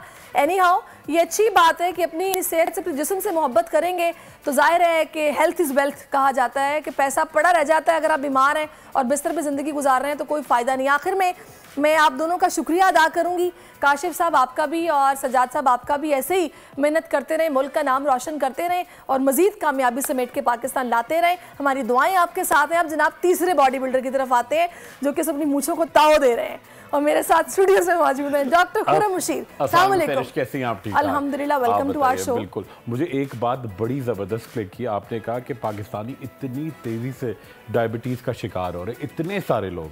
अच्छा, पता है उससे क्यों? हर वक्त आप किसी के पास जाएंगे ना, मैं क्या खाऊं, पतला होने के लिए जाएंगे, मैं क्या खाऊं, अरे कम खाएं, कम खाएं। अच्छा, पता है इंसान जो बना है स्ट्रक्चर हमारा, जब आज से हज़ारों लाखों साल पहले इंसान था तो पूरा जंगलों में फिरता था, कोई जड़ी बूटी खा ली, कोई जानवर शिकार करके, चलता बहुत था ना, चलता बहुत था ना। अच्छा, और कभी ये नहीं कि सुबह को नाश्ता पक्का रखा अच्छा, है। मैं आपको डॉक्टर खुर्रम रियली सॉरी, मैं आपको इंटरप्ट कर रही हूँ। एक तो मैं नाज़रीन को ये बोलूँगी कि जो कोई डॉक्टर खुर्रम से कुछ भी पूछना चाहता है तो वो उनको कॉल कर सकता है, कॉलिंग नंबर। दूसरा जो भी आपने बात की है, मैं अगर आप बाहर ट्रैवल करें ना तो बाहर की कंट्रीज़ में आपने देखा होगा एक ट्रेंड है कि लोग चलते बहुत हैं वहाँ पर। ठीक है, जिनके पास गाड़ियाँ हैं वो हैं, लेकिन नॉर्मली वहाँ पर ये कल्चर इतना ज़्यादा है कि पैदल चल के हमें ट्रेन या बस में ही सफ़र करना है अपने काम के लिए, यहाँ कि जिसकी वजह से वहाँ पे आपको ज़्यादातर लोग पतले नज़र आएंगे। बिल्कुल बिल्कुल। बाकी वो बर्गर शर्गर खाने वाले तो ऑब्वियसली वो तो खैर जुल्म कर ही रहे हैं, चंद % लोग हैं। हाँ बिल्कुल। बस देखिए, पहली बात, अच्छा देखिए सही कह रही हैं, चलने का बहुत ट्रेंड है। एक तो उसकी वजह थोड़ा सा मैं ये कहूँगा कि यहाँ पे लॉ एंड ऑर्डर भी आप देखें ना, पैदल चले, हम मोबाइल सड़ा सा ही लेके चले, कोई लड़की अगर है ना, ये बहुत इन्वॉल्व है। अच्छा, पहले अक्सर देखें आज से 5-6 साल पहले तक फिर भी ख़वातीन बड़ा घर से बाहर निकल के वॉक कर लेती थी, अब वो उन्होंने भी कम कर दिया है। अब उसका एक बड़ी मजबूरी है कि आप अब घर इतने बड़े बड़े नहीं हैं डेफिनेटली, तो आपको क्या करना है, अपने घर के अंदर ही वो माहौल बनाना है। स्पॉट जॉगिंग है, ठीक है, आप खुद बैठ के पोछा लगाएं, ठीक है, पोछा लगाना बेहतरीन बहुत आती है ख़वातीन को पोछा लगाने नहीं, और ये तो मॉपिंग कर रही नहीं, बैठ के पोछा लगाएं, स्पॉट जॉगिंग करें, ठीक है, खाना खाएं। अच्छा, पता है देखिए हम लोग हर बात में करते हैं, बड़ी बड़ी बात भी है कि जी ये सुन्नत है वो सुन्नत है। भाई सुन्नत ये है कि जब आपको बहुत भूख लगे ना तब आप खाएं। हम लोग खाते रहते हैं, खाते रहते हैं। अच्छा, मतलब मैंने ये नोटिस किया डॉक्टर खुर्रम कि हमें ये लगता है कि हमारा स्ट्रेस लेवल कम होता है अगर से सपोज मेरा मूड ऑफ है या मैं डीमोटिवेटेड फील कर रही हूँ और मुझे कुछ अच्छा नहीं लग रहा, तो अगर मुझे कुछ चीज़ अच्छी लगेगी तो वो लगेगा बर्गर, हाँ, इससे मेरा मूड भी अच्छा हो जाएगा। ये क्या अप्रोच है? वो देखिए, ये बड़ा एक हम लोग डिज़ाइंड इस तरह हो गए। ये जब अगर हम लोग कुछ वो ड्रिंक्स पीते हैं, जब ऑरेंज ग्रीन ये या बर्गर्स खाते हैं, तो एक ख़ास तरीके को वो देख के ना हमें हार्मोन्स रिलीज़ होते हैं, ठीक है, वो हैप्पी हार्मोन्स होते हैं, ठीक है। अच्छा, वो जैसे अगर कुछ भी हमें जैसे एक नशा हो गया है मुझे, जैसे फ़र्ज़ करें मैं सारा दिन बैठे रहना टीवी पे और टीवी देखते रहूँ या यूट्यूब देखता रहूँ बैठा, तो मुझे पहले से मेरा दिमाग डोपामाइन कहते हैं, डोपामीन, जी बिल्कुल, डोपामीन बिल्कुल सही कह रहे, डोपामीन होती है और हैप्पी हार्मोन्स होते हैं, वो आपको पहले से आपका दिमाग जो है वो सेट हो जाता है। एक और चीज़ भी है जिसको देख के भी और पी के भी हम लोगों को नशा भी होता है और एक डोपामीन जो वो रिलीज होता है, वो है चाय।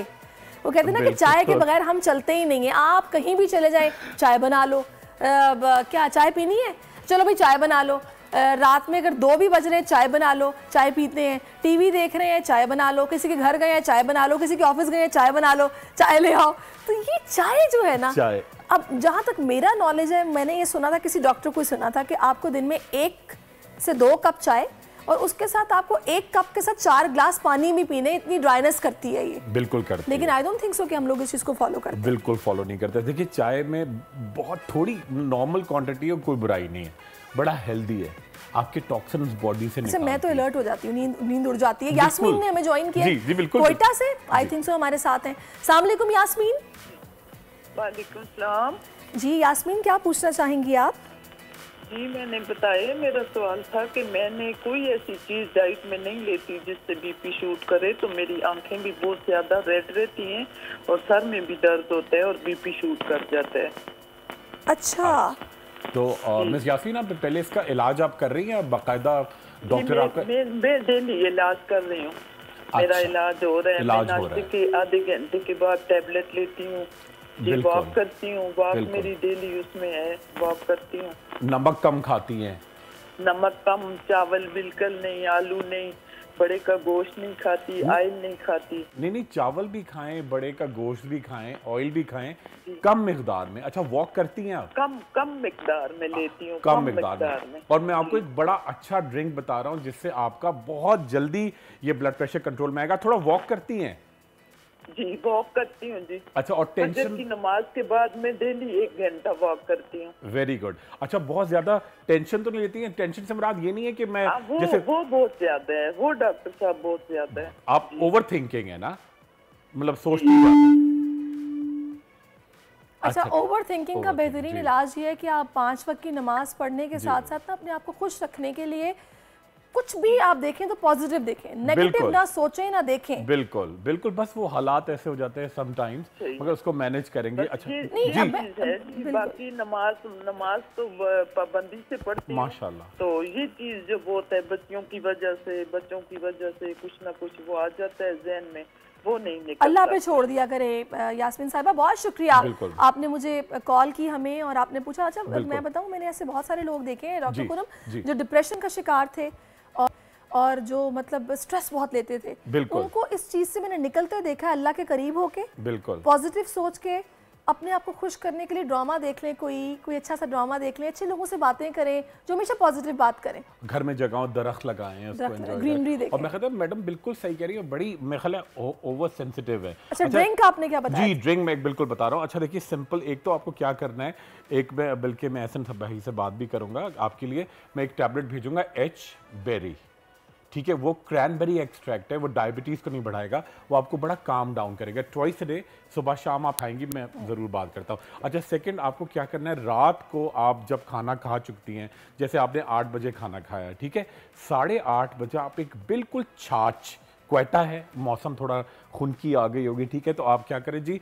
छाछ बनाएंगी जी। 1 ग्लास में आपने इतना दूध लिया, ठीक है, आधा चमचा दही डाला, ठीक है, बाकी पानी, ठीक है, उसके अंदर आप डालेंगी चुटकी आंबा हल्दी, ठीक है, चुटकी आंबा हल्दी, 1 बड़ा चमचा क्रश्ड खसखस उसके अंदर ऐड करें और 1 से 2 दाने कलौंजी, बस ये मिक्सचर बनाया आपने और खाने के 1 घंटे बाद आप पी के सो गई। और एच बेरी आप ट्वाइस डे खाएंगी, इतनी जल्दी आपको रिलैक्स होगा। पता है मैडम का मसला क्या है, मैडम बहुत हाइपर सेंसिटिव है। अब देखिए, टेंशन ये नहीं होता, लोग कहते हैं किसको टेंशन नहीं है, भाई टेंशन ये नहीं होता मैं बोल टीवी से देर हो रही है, एहसन भाई ने मुझे कहा पहुंचो मैं 15 मिनट लेट हो गया, वो कोई टेंशन नहीं है। टेंशन ये होता है कि मेरे दिल पे एक बात जाके हिट कर जाए, कुछ लोगों को होता है ना, सेंसिटिव नेचर होती है, तो बस आप बिल्कुल नहीं घबराए करें, टेंशन नहीं लें, हर हफ्ते हमसे राब्ते में रहा करें, सैरे शो में मिल के आपको ऐसी टिप्स देंगे, आपका टेंशन यूं गायब हो जाएगा इंशाल्लाह, क्यों नहीं। अच्छा, अब आ जाते हैं चाय पे, हम चाय की बात कर रहे थे। ये वो लोग जो कि एक तो कुछ लोगों को मैंने ये भी देखा कि वो सिर्फ 1 सिप शायद दूध का डालते हैं, बाकी पूरा उनका कहवा होता है ब्लैक कलर का, और वो हर घंटे 1 कप पीते हैं। बहुत गलत है। देखिए, एक तो ये चाय जो है, ये अगर आप साइंटिफिकली देखें, ये कहलाता है डाययूरेटिक, DIURETIC, ये आपके जिस्म से निचोड़ के पानी निकालता है, आपको बहुत ज़्यादा यूरिन करने की डिज़ायर हो जाती है, ठीक है। अगर आप बहुत ज़्यादा चाय पीते हैं तो आपके अंदर पानी की कमी होती है, रिंकलिंग आपके बहुत ज़्यादा डेवलप होना शुरू हो जाती है, बिल्कुल जिस्म हाइड्रेटेड नहीं रहता ना। थर्ड चीज़ बड़ी इंपॉर्टेंट होती है कि आपके अंदर एक हिद्दत रहती है और आप हाइपर हो जाते हैं बहुत ज़्यादा चाय पीने से। चौथी चीज़ बड़ी इंपॉर्टेंट है, अक्सर जो मौसम चेंज होता है, जैसे कि ये ख़िज़ां आ रही है, बहार आ रही है, सितंबर अक्टूबर या मार्च अप्रैल, तो आपके जिस्म में फोड़े निकलते हैं। जो लोग चाय बहुत ज़्यादा पीते हैं, बॉइल्स कहलाते हैं, आप उसको गूगल करें, BOILS, ठीक है। उसमें क्या होता है कि मोटे मोटे गिल्ठी टाइप दाने बनते हैं जिसके अंदर पस होती है, और इसकी वजह से आपको बुखार आता है, क्योंकि आप बहुत ज़्यादा चाय पीते हैं, आपकी बॉडी में तमाम पानी बाहर निकल जाता है। अच्छा, उससे क्या होता है, नमकियात भी आपके बाहर निकलते हैं। वैसे मुझे तो कॉफ़ी से ज़्यादा चाय से अच्छी कॉफ़ी लगती है। कॉफी बड़ी मजेदार पीना चाहिए। देखिए कॉफी भी पिए, चाय भले पिए, कोल्ड हो भले हॉट हो, दोनों सूरतों में वो अच्छी तो लगती है। उसकी खुशबू जो होती है बहुत ना, मजे की होती है। हाँ, अच्छा मुझे ये जी। बताएगा डॉक्टर खुरम कि जी। एक चीज़ और जो मैं आपसे हम डायबिटीज़ की बात कर रहे जी। थे और ये हाइपरटेंशन जो कि हम अक्सर रिपोर्ट्स शेयर करते हैं कि हर जी। दूसरा पाकिस्तानी जो है वो शिकार हो रहा है इस चीज़ का। कुछ लोगों को मीठे की क्रेविंग इतनी होती है, मीठा नहीं छोड़ सकते ज़िंदगी में, रोटी छोड़ देंगे, चावल छोड़ देंगे, मीठा नहीं छोड़ सकते। मैं भी उनमें से एक हूँ। इसका क्या हल है? मीठा छोड़ना भी नहीं चाहिए, आप खाएं, मगर देखिए खाएं और बर्न करें। देखिए पहली इंपॉर्टेंट बात ये, छोटे छोटे प्रोपोर्शन में खाएं। और एक मीठा, जैसे बहुत सारे लोग मैंने देखा है जो कहते हैं, एक साहब आए कहने जी मैं कंडेंस मिल्क डेली अगर पराठे के साथ ना खाऊं तो मुझे चैन नहीं होता, तो ये तो बड़ा गलत है। अच्छा मैं इस पे बात करूंगी। जैसे फयाज साहब ने ज्वाइन किया है रावलपिंडी से। अस्सलाम वालेकुम फयाज साहब। अस्सलाम वालेकुम। लाइन ड्रॉप हो गई। अच्छा जी, कंडेंस मिल्क पराठे के साथ डेली, ये जब तक कॉम्बिनेशन मैंने पहली बार सुना है। बस अब ये बड़ा खतरनाक कॉम्बिनेशन है। दही तो सुना था पराठे के साथ। कंडेंस मिल्क आप समझे मीठा वाला जो होता है वो लेके मिल्क के नाम से जो वो रोजाना मुझे खाना है। जी। कुछ लोग ये कहते हैं कि जी आप ना मोटे नहीं हो सकते, मीठा खाने वाला मोटा नहीं होता।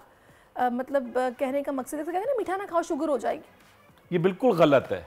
आप यकीन करें ये जो है ना कि ये मीठा ना खाओ। अच्छा देखिए मैं आपको डायबिटीज़ की एक तारीख बताऊं, ये तकरीबन 8 से 5,000 साल पहले डायग्नोज हुई थी। ठीक है, उसमें होता ये था कि आप यूरिन का सैंपल लेते थे, पुराने इजिप्शियंस और पुराने इंडियंस, तो वो यूरिन का सैंपल लेके रखते थे जिसको लगता था कोई प्रॉब्लम है। जिसके यूरिन पे चूंटियाँ चढ़ जाती थी वो कहते थे शुगर है। ठीक है, उसमें ऐसे तमाम केमिकल्स होते थे जो चूंटियों को अट्रैक्ट या चूंटों को अट्रैक्ट करते थे। उसकी वजह ये नहीं कि वो मीठा है।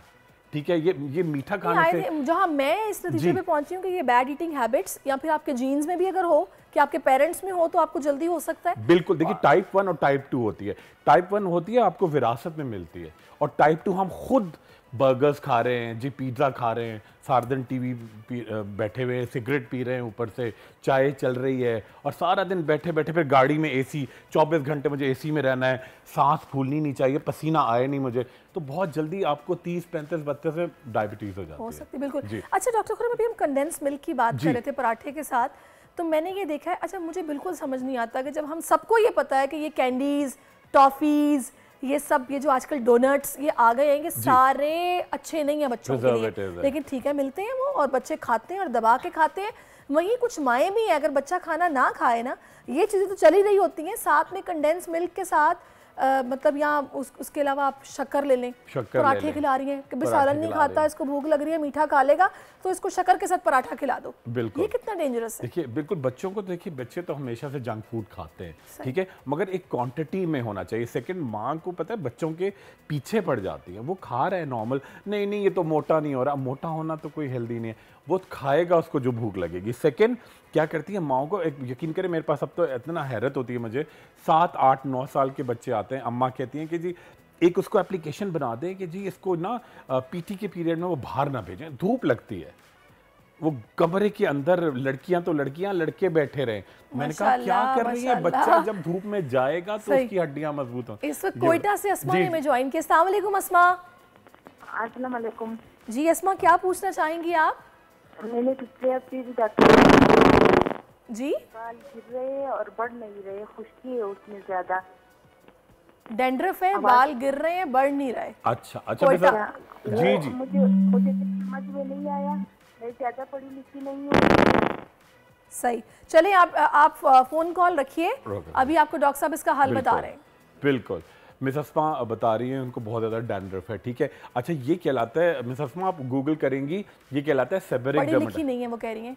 कोई बात नहीं, आप उर्दू में आराम से, मतलब बिल्कुल आप समझ जाएंगे, कोई मसला ही नहीं है। अच्छा देखिए ये एक तरीके की दाद है, फंगस है, ठीक है। अच्छा मैं आपको चीज़ें बता रहा हूँ, आप इसको उर्दू में भी लिख सकती है, नहीं तो इसको रिकॉर्ड कर लें, ठीक है, और किसी फार्मेसी पे जाएंगी वो समझ जाएगा और आपको देगा, ठीक है। तो अच्छा देखिए, लिखे एक आप गोली खाएंगी, हफ्ते में 2 गोलियां खाएंगी, आइट्राजॉक्स, ITRAZOX, ठीक है, 150 मिलीग्राम की, टोटल हफ्ते में 2 खानी है, पूरा महीना 1 खानी है, या पूरा महीना खानी है, यानी पूरे महीने में हो गई 8, हफ्ते में 2 खाएगी, किसी भी दिन खा लें, ठीक है।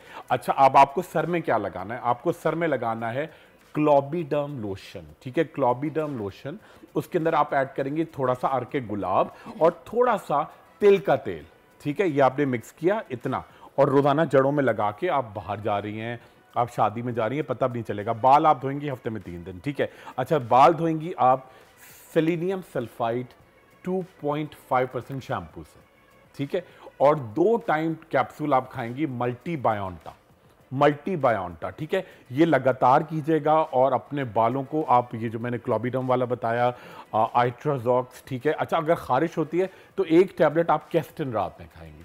ये नॉन स्टॉप यूज करें पूरा महीना, कैस्टिन 10 mg की, बिल्कुल। अच्छा, ये तो पूरा महीना करेंगी, ठीक है, मगर हमें 14 दिन में आप जरूर मुत्तला करेंगी क्या सूरत हाल है।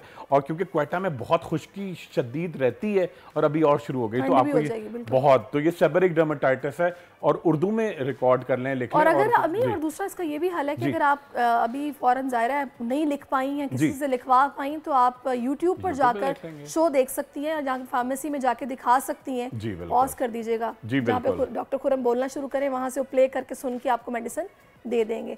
खैर, बच्चों को बोलिएगा वो कर देंगे।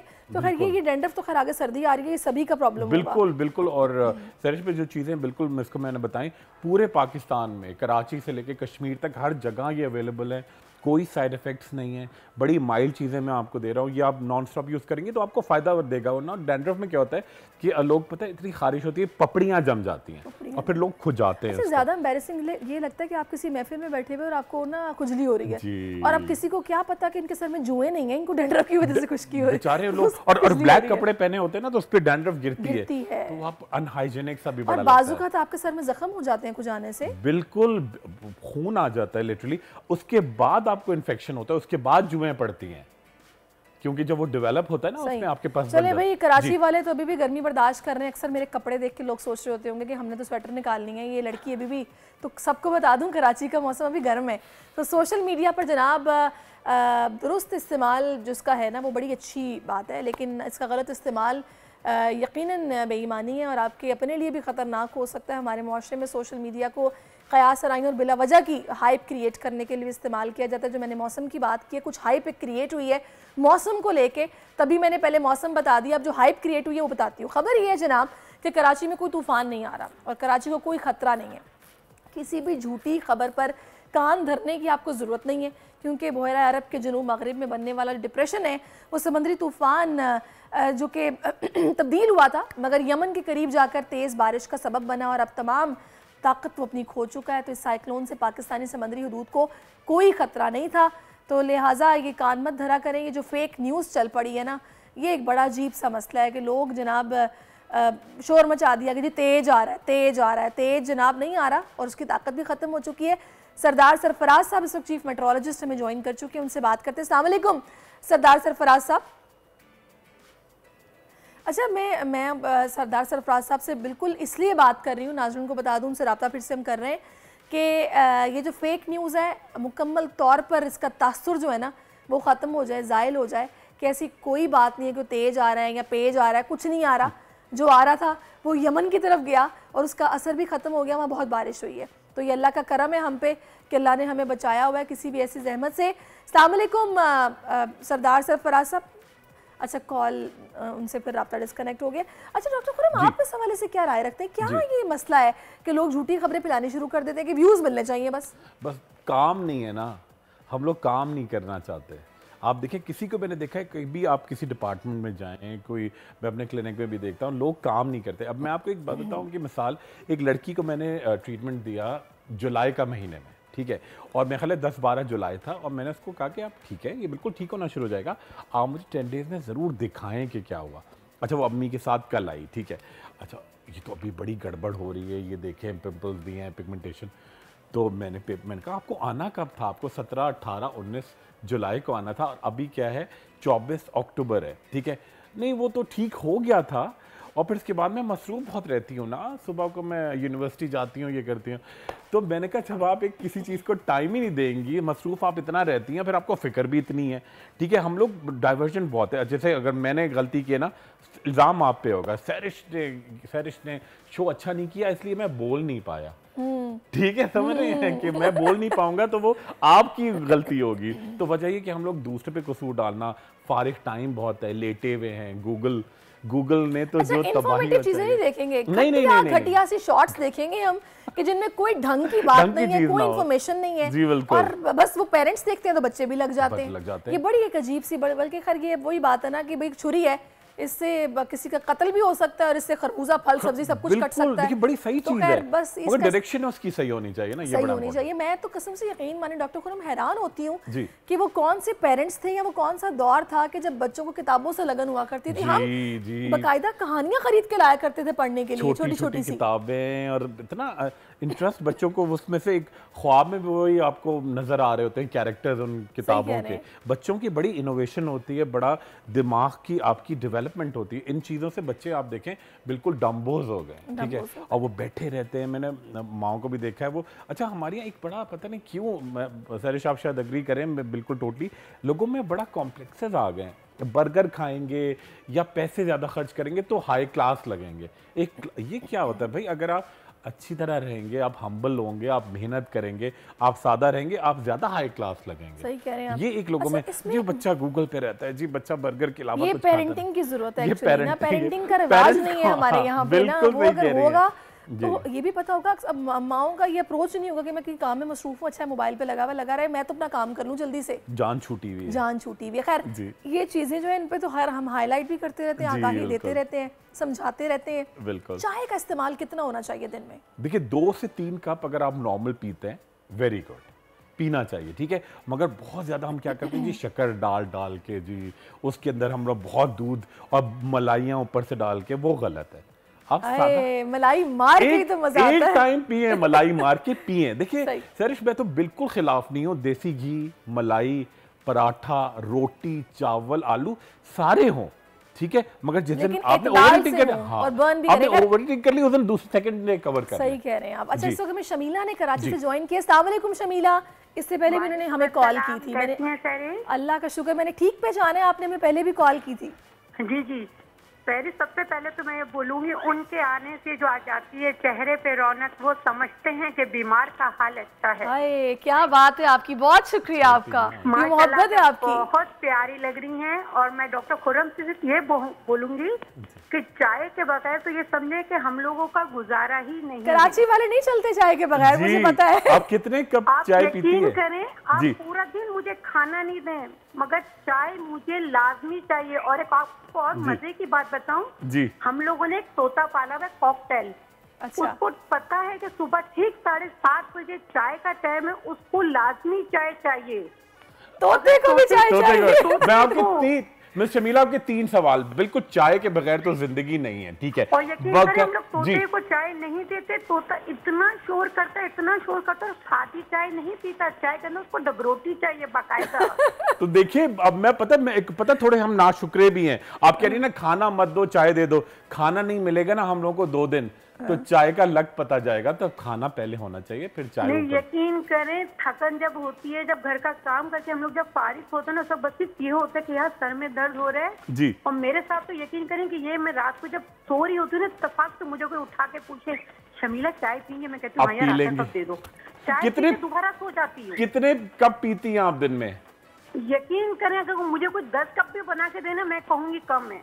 और शक्कर कितनी डालती है माशाल्लाह? नॉर्मल आधा चम्मच। अच्छा, आधा चमचा। और दूध कितना डालती है? दूध भी नॉर्मल, क्योंकि स्ट्रॉन्ग चाय दिल को और सेहत को समझे व्हाइटनर चाहिए। अच्छा, और खाना खाती है दिन में या सिर्फ चाय पीती है? खाना मैं सूखी चपाती, और वो भी सिर्फ बहुत ज्यादा भी सब्जी, क्योंकि गोश्त नहीं खाना। Very good. बस फिर मुझे ये पता चल गया शमीला कि आपका वेट बहुत कम होगा। हाँ, यही हम उसी तरफ आ रहे थे फैरिशन पे चले। फैरिश, आप यकीन करें कि अल्लाह का शुक्र है, अब मैं 40+ हूँ, मगर माशाल्लाह बड़े बोल नहीं बोलते। हमारे जैसे मदर में और फादर ने हम लोगों को क्या बोला हुआ है कि पहले के लोग जो थे, आप ये समझें कि पहले की जो बिल्डिंगें थी ना, वो पायदार हैं, और आजकल की जो बिल्डिंग है वो जगह जगह से लीकेज और सीपेज है। सही कह रही हैं, जो बच्चे हैं। सही कह रही है। चले जी, अल्लाह ताला आपको ऐसे सेहतमंद रखे।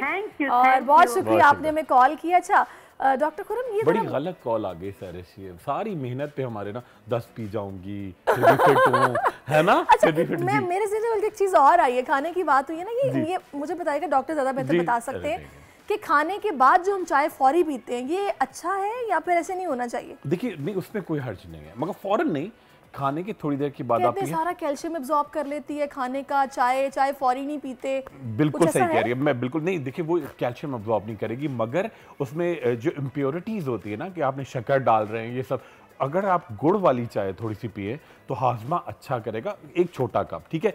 अच्छा, टेम्परेचर बहुत गर्म नहीं होना चाहिए। वाहिद चीज़ है जो मैं फीकी पीती हूँ, मुझे फीकी अच्छी लगती है। बहुत लकी हैं आप, बहुत लकी हैं, मीठी नहीं पीती। बहुत लकी हैं। अच्छा, चाय जो है ना टेम्परेचर बहुत गर्म नहीं होना चाहिए। लेकिन जो बेकरी आइटम्स ने जीना हराम किया जैसे क्या जैसे कि मतलब चाय के साथ बिस्किट्स हों, पैटिस हों, ये चीजें बड़ी अच्छी लगती है। ये बड़ी तबाही है, ये बड़ी तबाही है। देखिए उसमें ठीक है, बुरा नहीं है, मैं बताऊं कराची वाले 3-4 चीजें नाजरीन बहुत खाते हैं, क्योंकि मेरा खैर ताल्लुक लाहौर से है, तो वहाँ तो मैंने देखा है कि कुलचे और लस्सियाँ चलती हैं, हलवा पूरियाँ चलती हैं, पाए चलते हैं। कराची वाले एक तो बिरयानी, हलीम, चाय, ये 3 चीज़ें तो समझ लें इनके बगैर उनका गुजारा नहीं है। ये तो वो यूज़ करते ही करते हैं, बहुत ज़्यादा मिर्चों के साथ।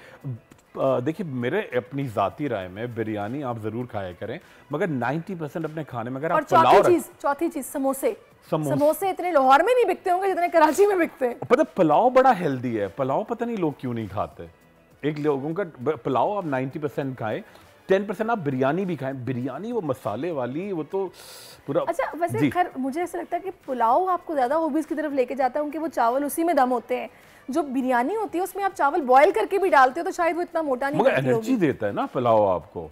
पुलाव आपको बड़ी ताकत देता है, आपकी हड्डियां बड़ी मजबूत होती हैं। हर खातून को जो आजकल मसला है ना, हर लड़की को ऑस्टियोपोरोसिस का, वो इसीलिए तो है कि देखिए ये जो यखनी होती है ना, जिसके अंदर आप गोश्त की यखनी के अंदर आप पुलाव पकाते हैं, या पाए जो होते हैं, अब ये नहीं कि आप पाए खाएं, ये आपका कोलेजन का बेहतरीन सोर्स है। जो हम कोलेजन के साशे पीते रहते हैं ना, कोलेजन, ये आपकी एंटी एजिंग है। पुलाव और पाए ये एंटी एजिंग है, मगर बहुत नहीं खाने, वरना कुछ लोगों को हीक आती है, नहीं खाते पाए वाए, हालांकि मुझे तो बहुत पसंद है पाए। तो फिर आप वो देखिए वो होता है जैसे कि गुदा होता है ना हड्डी का, वो जरूर खाया करें। चलिए आज डॉक्टर खुरम ने कोशिश की है कि बहुत सारी चीजें थोड़ी हमने डिस्कस की हैं, लेकिन कंक्लूजन इसका ये है कि चाहे आपने जनाब सिर्फ 2 से 3 कप मैक्सिमम पीनी है, पानी आप बेतहाशा पिए, वर्कआउट करें और जो मर्जी खाएं, बर्न करते रहें। यही कंक्लूजन है। बिल्कुल सही कह रही है। बहुत फरिश पता नहीं चलता टाइम का, चाहता 2.5 घंटे शो होना चाहिए। बस आप टाइम निकालें, फिर कोशिश करते हैं। चलें जनाब, एक ब्रेक लेनी है और ब्रेक के बाद वापस आते हैं, तो स्टे विद अस। आजकल जिंदगी ही सुबह आउट ऑफ कंट्रोल है, दुनिया बोल है, दुनिया बोल है। वेलकम बैक टू दुनिया बोल है जनाब, और यकीन मानिए कि ऐसा महसूस होता है कि बिल्कुल आप फैमिली की तरह हैं, और मैं डेली आपसे बातें करती हूँ, कोशिश करती हूँ कि जो नॉलेज मेरे पास है मैं आपके साथ शेयर करूँ, फिर जो हैपनिंग्स हो रही होती हैं आपको उस पर सुबह सुबह अपडेट कर दूँ। तो लिहाजा आप अभी बड़ी मज़े की बातें हमने डॉक्टर खुरम से की हैं, सेहत से रिलेटेड जो हमारी रूटीन लाइफ है, हम जो कुछ कर रहे होते हैं, सब कुछ हमने डिस्कस करने की कोशिश की कि क्या नहीं होना चाहिए, हमें क्या खाना चाहिए। अच्छा पता हमें सब कुछ होता है, लेकिन वही बात है ना कि चस्का, ये पाकिस्तानियों की बहुत बड़ी प्रॉब्लम है। यही वजह कि महंगाई इतनी हो गई है, लेकिन रेस्टोरेंट्स पे आप रात में निकले ना बाहर, वैसे ही आपको रश मिलेगा जैसे आपको महंगाई जब नहीं थी या कम थी तब होता था। तो पाकिस्तानी जो है जिंदा दिल कौम है भाई, इन्होंने खुल के खाना होता है, और परेशानी जितनी भी हो, फेस्टिवल्स भी बनाते हैं, ईदें शबरातें सब बनाते हैं, ये बड़ी अच्छी बात है। सब्र शुक्र करना चाहिए जिस तरह के भी हालात हों। इस वक्त हमें उनसा शाह ज्वाइन कर चुकी हैं, और उनसा किसी तारफ़ की मोहताज नहीं है, हमें अपना जो आगे का हाल है वाल है वो देंगी, मुस्तकबिल में क्या होने जा रहा है। तो welcome to our show. Good morning Unsa. Good morning, अस्सलाम वालेकुम। वालेकुम सलाम। अल्हम्दुलिल्लाह। आज वैसे मैं कुछ ज़्यादा चार्ज हूँ, शायद ये वजह कि मेरी बर्थडे भी आ जाए, तो मैं आज बड़ी मज़े की बातें भी। Thank you so much. अच्छा मैंने तभी आज प्रोग्राम के शुरू में ना मुझे ख्याल आया कि मेरी बर्थडे तो और भी बहुत सारे लोगों की हो सकती है, तो मैंने बर्थडे विश कर दिया था। तो उनसे आप मुझे ये बताइएगा कि 25 अक्टूबर का दिन जिनकी सालगिरह है, आज उनका कैसा रहने वाला है? देखिए बात ये कि एक तो 25 तारीख जो है वो 7 नंबर बनता है, स्पिरिचुअल नंबर होता है 7 नंबर। अच्छा। और आपको आपका मतलब जो भी 25 से ताल्लुक रखते हैं आप या कोई भी, तो ये इंट्यूटिवली यानी कि इनकी जो छठी हिस्स होती है ना वो बड़ी तेज़ होती है। पहले से ही चीज़ें इनको मतलब थोड़ा सा मालूम हो जाती है कि जो है वो ये बंदा कैसा है, और थोड़ी सी जैसे क्लू मिल जाता है, हिंट्स मिलते हैं। ऐसा आपके साथ होता है कभी? बिल्कुल ऐसा होता है। कभी वैसे आपकी गट फीलिंग कुछ कहती है कि यार ये चीज जो है ना मुझे कुछ गड़बड़ लग रही है, दाल में काला लग रहा है, तो वो चीज मुझे 7 नंबर वालों की नजर आ रही है। अच्छा, आपको पता है इसमें इसका अगर दूसरा रुख देखा जाए ना तो एक बड़ी अच्छी बात भी है, वो ये है कि जिस तरह आपको नेगेटिव चीज़ों की गट फीलिंग आ जाती है या बैक ऑफ द माइंड आपको कुछ लगता है कि कुछ सही नहीं है, वहीं पॉजिटिव चीज़ों के हवाले से भी गट फीलिंग आती है कि मैं ये काम करूंगी तो मेरा ख्याल है कि ठीक हो जाएगा। तो आई थिंक सो ऐसे लोग रिस्क टेकर भी होते हैं कि वो रिस्क ले लेते हैं ज़िंदगी में। और देखिए अभी स्कॉर्पियो का सीजन स्टार्ट हुआ है, तो ये हम इसको कहते हैं कस्प, यानी कि जो एंडिंग चल रही होती है लिब्रा की और स्कॉर्पियो का स्टार्ट हो रहा होता है, यानी कि जो वो एक ज़ोडिएक साइन से दूसरी ज़ोडिएक साइन पे एक शिफ्टिंग चल रही है, तो उसको हम कस्प बोलते हैं। इसमें दोनों लिब्रा का भी थोड़ा टच होगा आप पे, यानी कि आप बहुत अच्छा घर मैनेज करती होंगी, टाइम मैनेजमेंट आपकी बहुत अच्छी होगी, हर किसी के साथ रख रखाव रखने वाली होंगी। तो लिब्रा वाला जो होता है जो हर वक्त चीजों को बैलेंस करते हैं, लिब्रा जो है वो सेटिस्फाई नहीं होता कभी भी। अब स्कॉर्पियो जो है वो सेंसिटिव होता है, इमोशनल भी होता है, जज्बात गुस्सा स्कॉर्पियो का मशहूर है। ये चीज है। अब हम देखते हैं आने वाला टाइम जो है वो स्कॉर्पियंस के लिए कैसा रहेगा। स्पेशल जो है वो स्कॉर्पियंस की बर्थडे, मैं खुद स्कॉर्पियो लेकिन मैं स्कॉर्पियो प्योर हूँ, 15 मेरी नवंबर डेट है। अच्छा, जबरदस्त। तो स्कॉर्पियो के लिए देखिए जस्टिस का कार्ड है, सन का कार्ड है, उसके बाद 3 ऑफ वॉन्ड्स का कार्ड है। देखिए कार्ड तो बहुत ज़्यादा पॉजिटिव है। आने वाला जो टाइम है स्कॉर्पियंस के लिए जो समझदारी से चलेंगे, कुछ अगर किसी भी हवाले से, जॉब के हवाले से, बिजनेस के हवाले से, किसी भी हवाले से अगर कोई ज्यादती हुई है आपके साथ, रिलेशनशिप लव के हवाले से भी, तो अल्लाह ताला की तरफ से आपको इंसाफ मिलेगा। कोई कमी बेशी अगर आपकी लाइफ में, तो इंशाल्लाह वो चीज़ें बैलेंस होंगी। थोड़ा सा आपको और समझदारी से चलें और थोड़ा सा जैसे अपने आप को जो है वो और मजबूत बनाएं और कॉन्फिडेंस के साथ आपने चीज़ों को लेके चलना है। यहाँ पर सन का कार्ड है, हैप्पीनेस का कार्ड होता है। अल्लाह ताला की तरफ से जैसे ब्लेसिंग्स मिल रही हैं, कुछ आपने भी लोगों को सपोर्ट किया है, कुछ अच्छा काम किए हैं, तो उसका भी आपको आउटकम बहुत अच्छा मिलेगा। इस वजह से भी अल्लाह आपसे खुश हैं और ब्लेसिंग्स नज़र आ रही है, फेम मिलता हुआ नज़र आ रहा है, खुशियाँ मिल रही हैं। तो सन, ये मैं नहीं कह रही हूँ, ये कार्ड्स कह रहे हैं। सन की वजह से जैसे सूरज होता है पूरी दुनिया को, जब ये आता है सुबह होती है, रोशनी होती है, तो इस तरह स्कॉर्पियो की लाइफ में आने वाले टाइम में रोशनी नजर आ रही है, ब्लेसिंग्स नजर आ रही है। 3 ऑफ वॉन्ड्स का कार्ड है, कॉर्पोरेशन पार्टनरशिप हो सकता है कि आप बिजनेस में कोई पार्टनरशिप के साथ काम करें, नौकरी मिल रही है तो कोई आपकी दोस्त कोई मदद कर सकता है, प्रपोजल्स आ सकते हैं, कोई आपको अपनी मोहब्बत का इजहार कर सकता है। मैरिड भी है तो भी ज़ाहिर है आपका जो लाइफ पार्टनर है वो भी आपसे मोहब्बत प्यार इजहार कर सकता है, गिफ्ट मिल सकता है।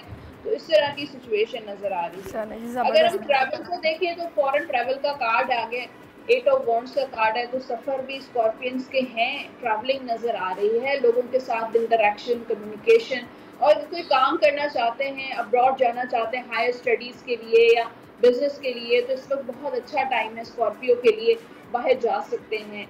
लोगों के साथ अपना इंटरेक्शन रखें, कम्युनिकेशन रखें अपनी। अगर आपकी कम्युनिकेशन पावर स्किल्स जो हैं वो कमज़ोर हैं तो उसको इम्प्रूव कीजिए, लोगों के साथ बात कीजिए, शीशे के सामने खड़े होकर बात कीजिए, तो आपको कॉन्फिडेंस भी आएगा और आपकी स्किल्स भी इम्प्रूव होंगी। चलिए, ज़बरदस्त। अच्छा मुंसा, मैं चाहूँगी कि ज़रा थोड़ा सा बाकी हॉरोस्कोप की तरफ आते हैं, एरीज से स्टार्ट करते हैं। ठीक है, एरीज से स्टार्ट करते हैं और आने वाला टाइम जो है वो एरीज वालों के लिए सक्सेस ला रहा है, कामयाबी ला रहा है। 6 ऑफ वॉन्ड्स का कार्ड है, खुशियाँ मिल रही हैं, हैप्पीनेस मिल रही है, कोई अचीवमेंट हो सकती है, कोई अगर स्टूडेंट हैं तो उनका बहुत अच्छा रिजल्ट आएगा, बहुत अच्छे नंबर्स आएंगे। तो कामयाबियाँ बिजनेस में, लव में, रिलेशन में, शादी भी हो सकती है स्कॉर्पियन इसकी एरीज वालों की। टॉरस की बात करते हैं, टॉरस वालों के लिए हेरोफिन का कार्ड है, कोई कॉन्ट्रैक्ट कमिटमेंट हो सकती है। टॉरस वालों की शादी का भी, जैसे शादी भी तो एक कमिटमेंट है, तो शादी निकाह हो सकता है, तो बहुत अच्छा कार्ड है। ब्लेसिंग्स का कार्ड भी है कि स्पेशल जो है ब्लेसिंग्स हैं, दुआएं हैं आपके साथ। टॉरस के बाद है Gemini, night of wands. Gemini वालों को जो है वो गुस्से पे कंट्रोल करना है, गुस्सा थोड़ा सा मुझे हावी नज़र आ रहा है, गुस्से पे कंट्रोल करें और जल्दबाजी नहीं करें। कोई भी काम करते हैं पेशेंस रखें और उसका जो रिजल्ट आने में थोड़ा इंतज़ार करें। थोड़े जेमिनाई वाले जल्दी में लग रहे हैं, जल्दबाजी में लग रहे हैं। जेमिनाई के बाद है कैंसर में काफ़ी सारी खवातीन कैंसेरियंस कंसीव कर सकती हैं। काम में ग्रोथ नज़र आ रही है, आगे बढ़ रहा है काम, कामयाबी भी हो सकती है। और जो बिजनेस कर रहे हैं लोग, वो अपना बिजनेस एक्सपेंड कर रहे हैं, अपना ज़्यादा जैसे फैला रहे हैं, तो बहुत अच्छी कैंसेरियंस की एनर्जी है। लियो वाले डेथ का कार्ड है, लियो वालों के लिए कुछ नई न्यू बिगिनिंग्स नज़र आ रही है। हो सकता है एक काम ख़त्म करके एक बिजनेस नहीं चल रहा, नौकरी नहीं सही से चल पा रही, तो कुछ नया स्टार्ट ले सकते हैं। न्यू बिगिनिंग्स हैं, नए लोगों के साथ मुलाकातें, नए लोगों के साथ इंटरेक्शन। एक शादी कामयाब नहीं हुई है तो दूसरी शादी की तरफ जा सकते हैं, नए रिलेशनशिप्स भी बन सकते हैं। वर्गो वाले जो हैं, द चैरियट, ट्रैवलिंग नज़र आ रही है वर्गो वालों के लिए, और थोड़ा टाइम जो है उनके लिए स्ट्रगल टाइम, चैलेंजेस भी हैं, अप्स एंड डाउन्स रहेंगे। लेकिन अगर आपकी डिटर्मिनेशन रही कि आपने फोकस रहा कि ये चीज़ मुझे अचीव करनी है, तो आपको जो है वो कामयाबी ज़रूर मिलेगी। उसके बाद है जनाब लिब्रा वाले, थोड़ा सा सैड एनर्जी नज़र आ रही है, ब्रेकअप वगैरह हो सकता है। लिब्रा मायूसी, किसी को मिस कर रहे हैं, कोई आपके बहुत दूर है, आपका कोई दोस्त, आपका कोई पार्टनर आपसे बहुत दूर है, उसको मिस कर रहे हैं, उसको याद कर रहे हैं, तो इमोशनली थोड़ा सा जो है वो डाउन रहेंगे लिब्रा वाले।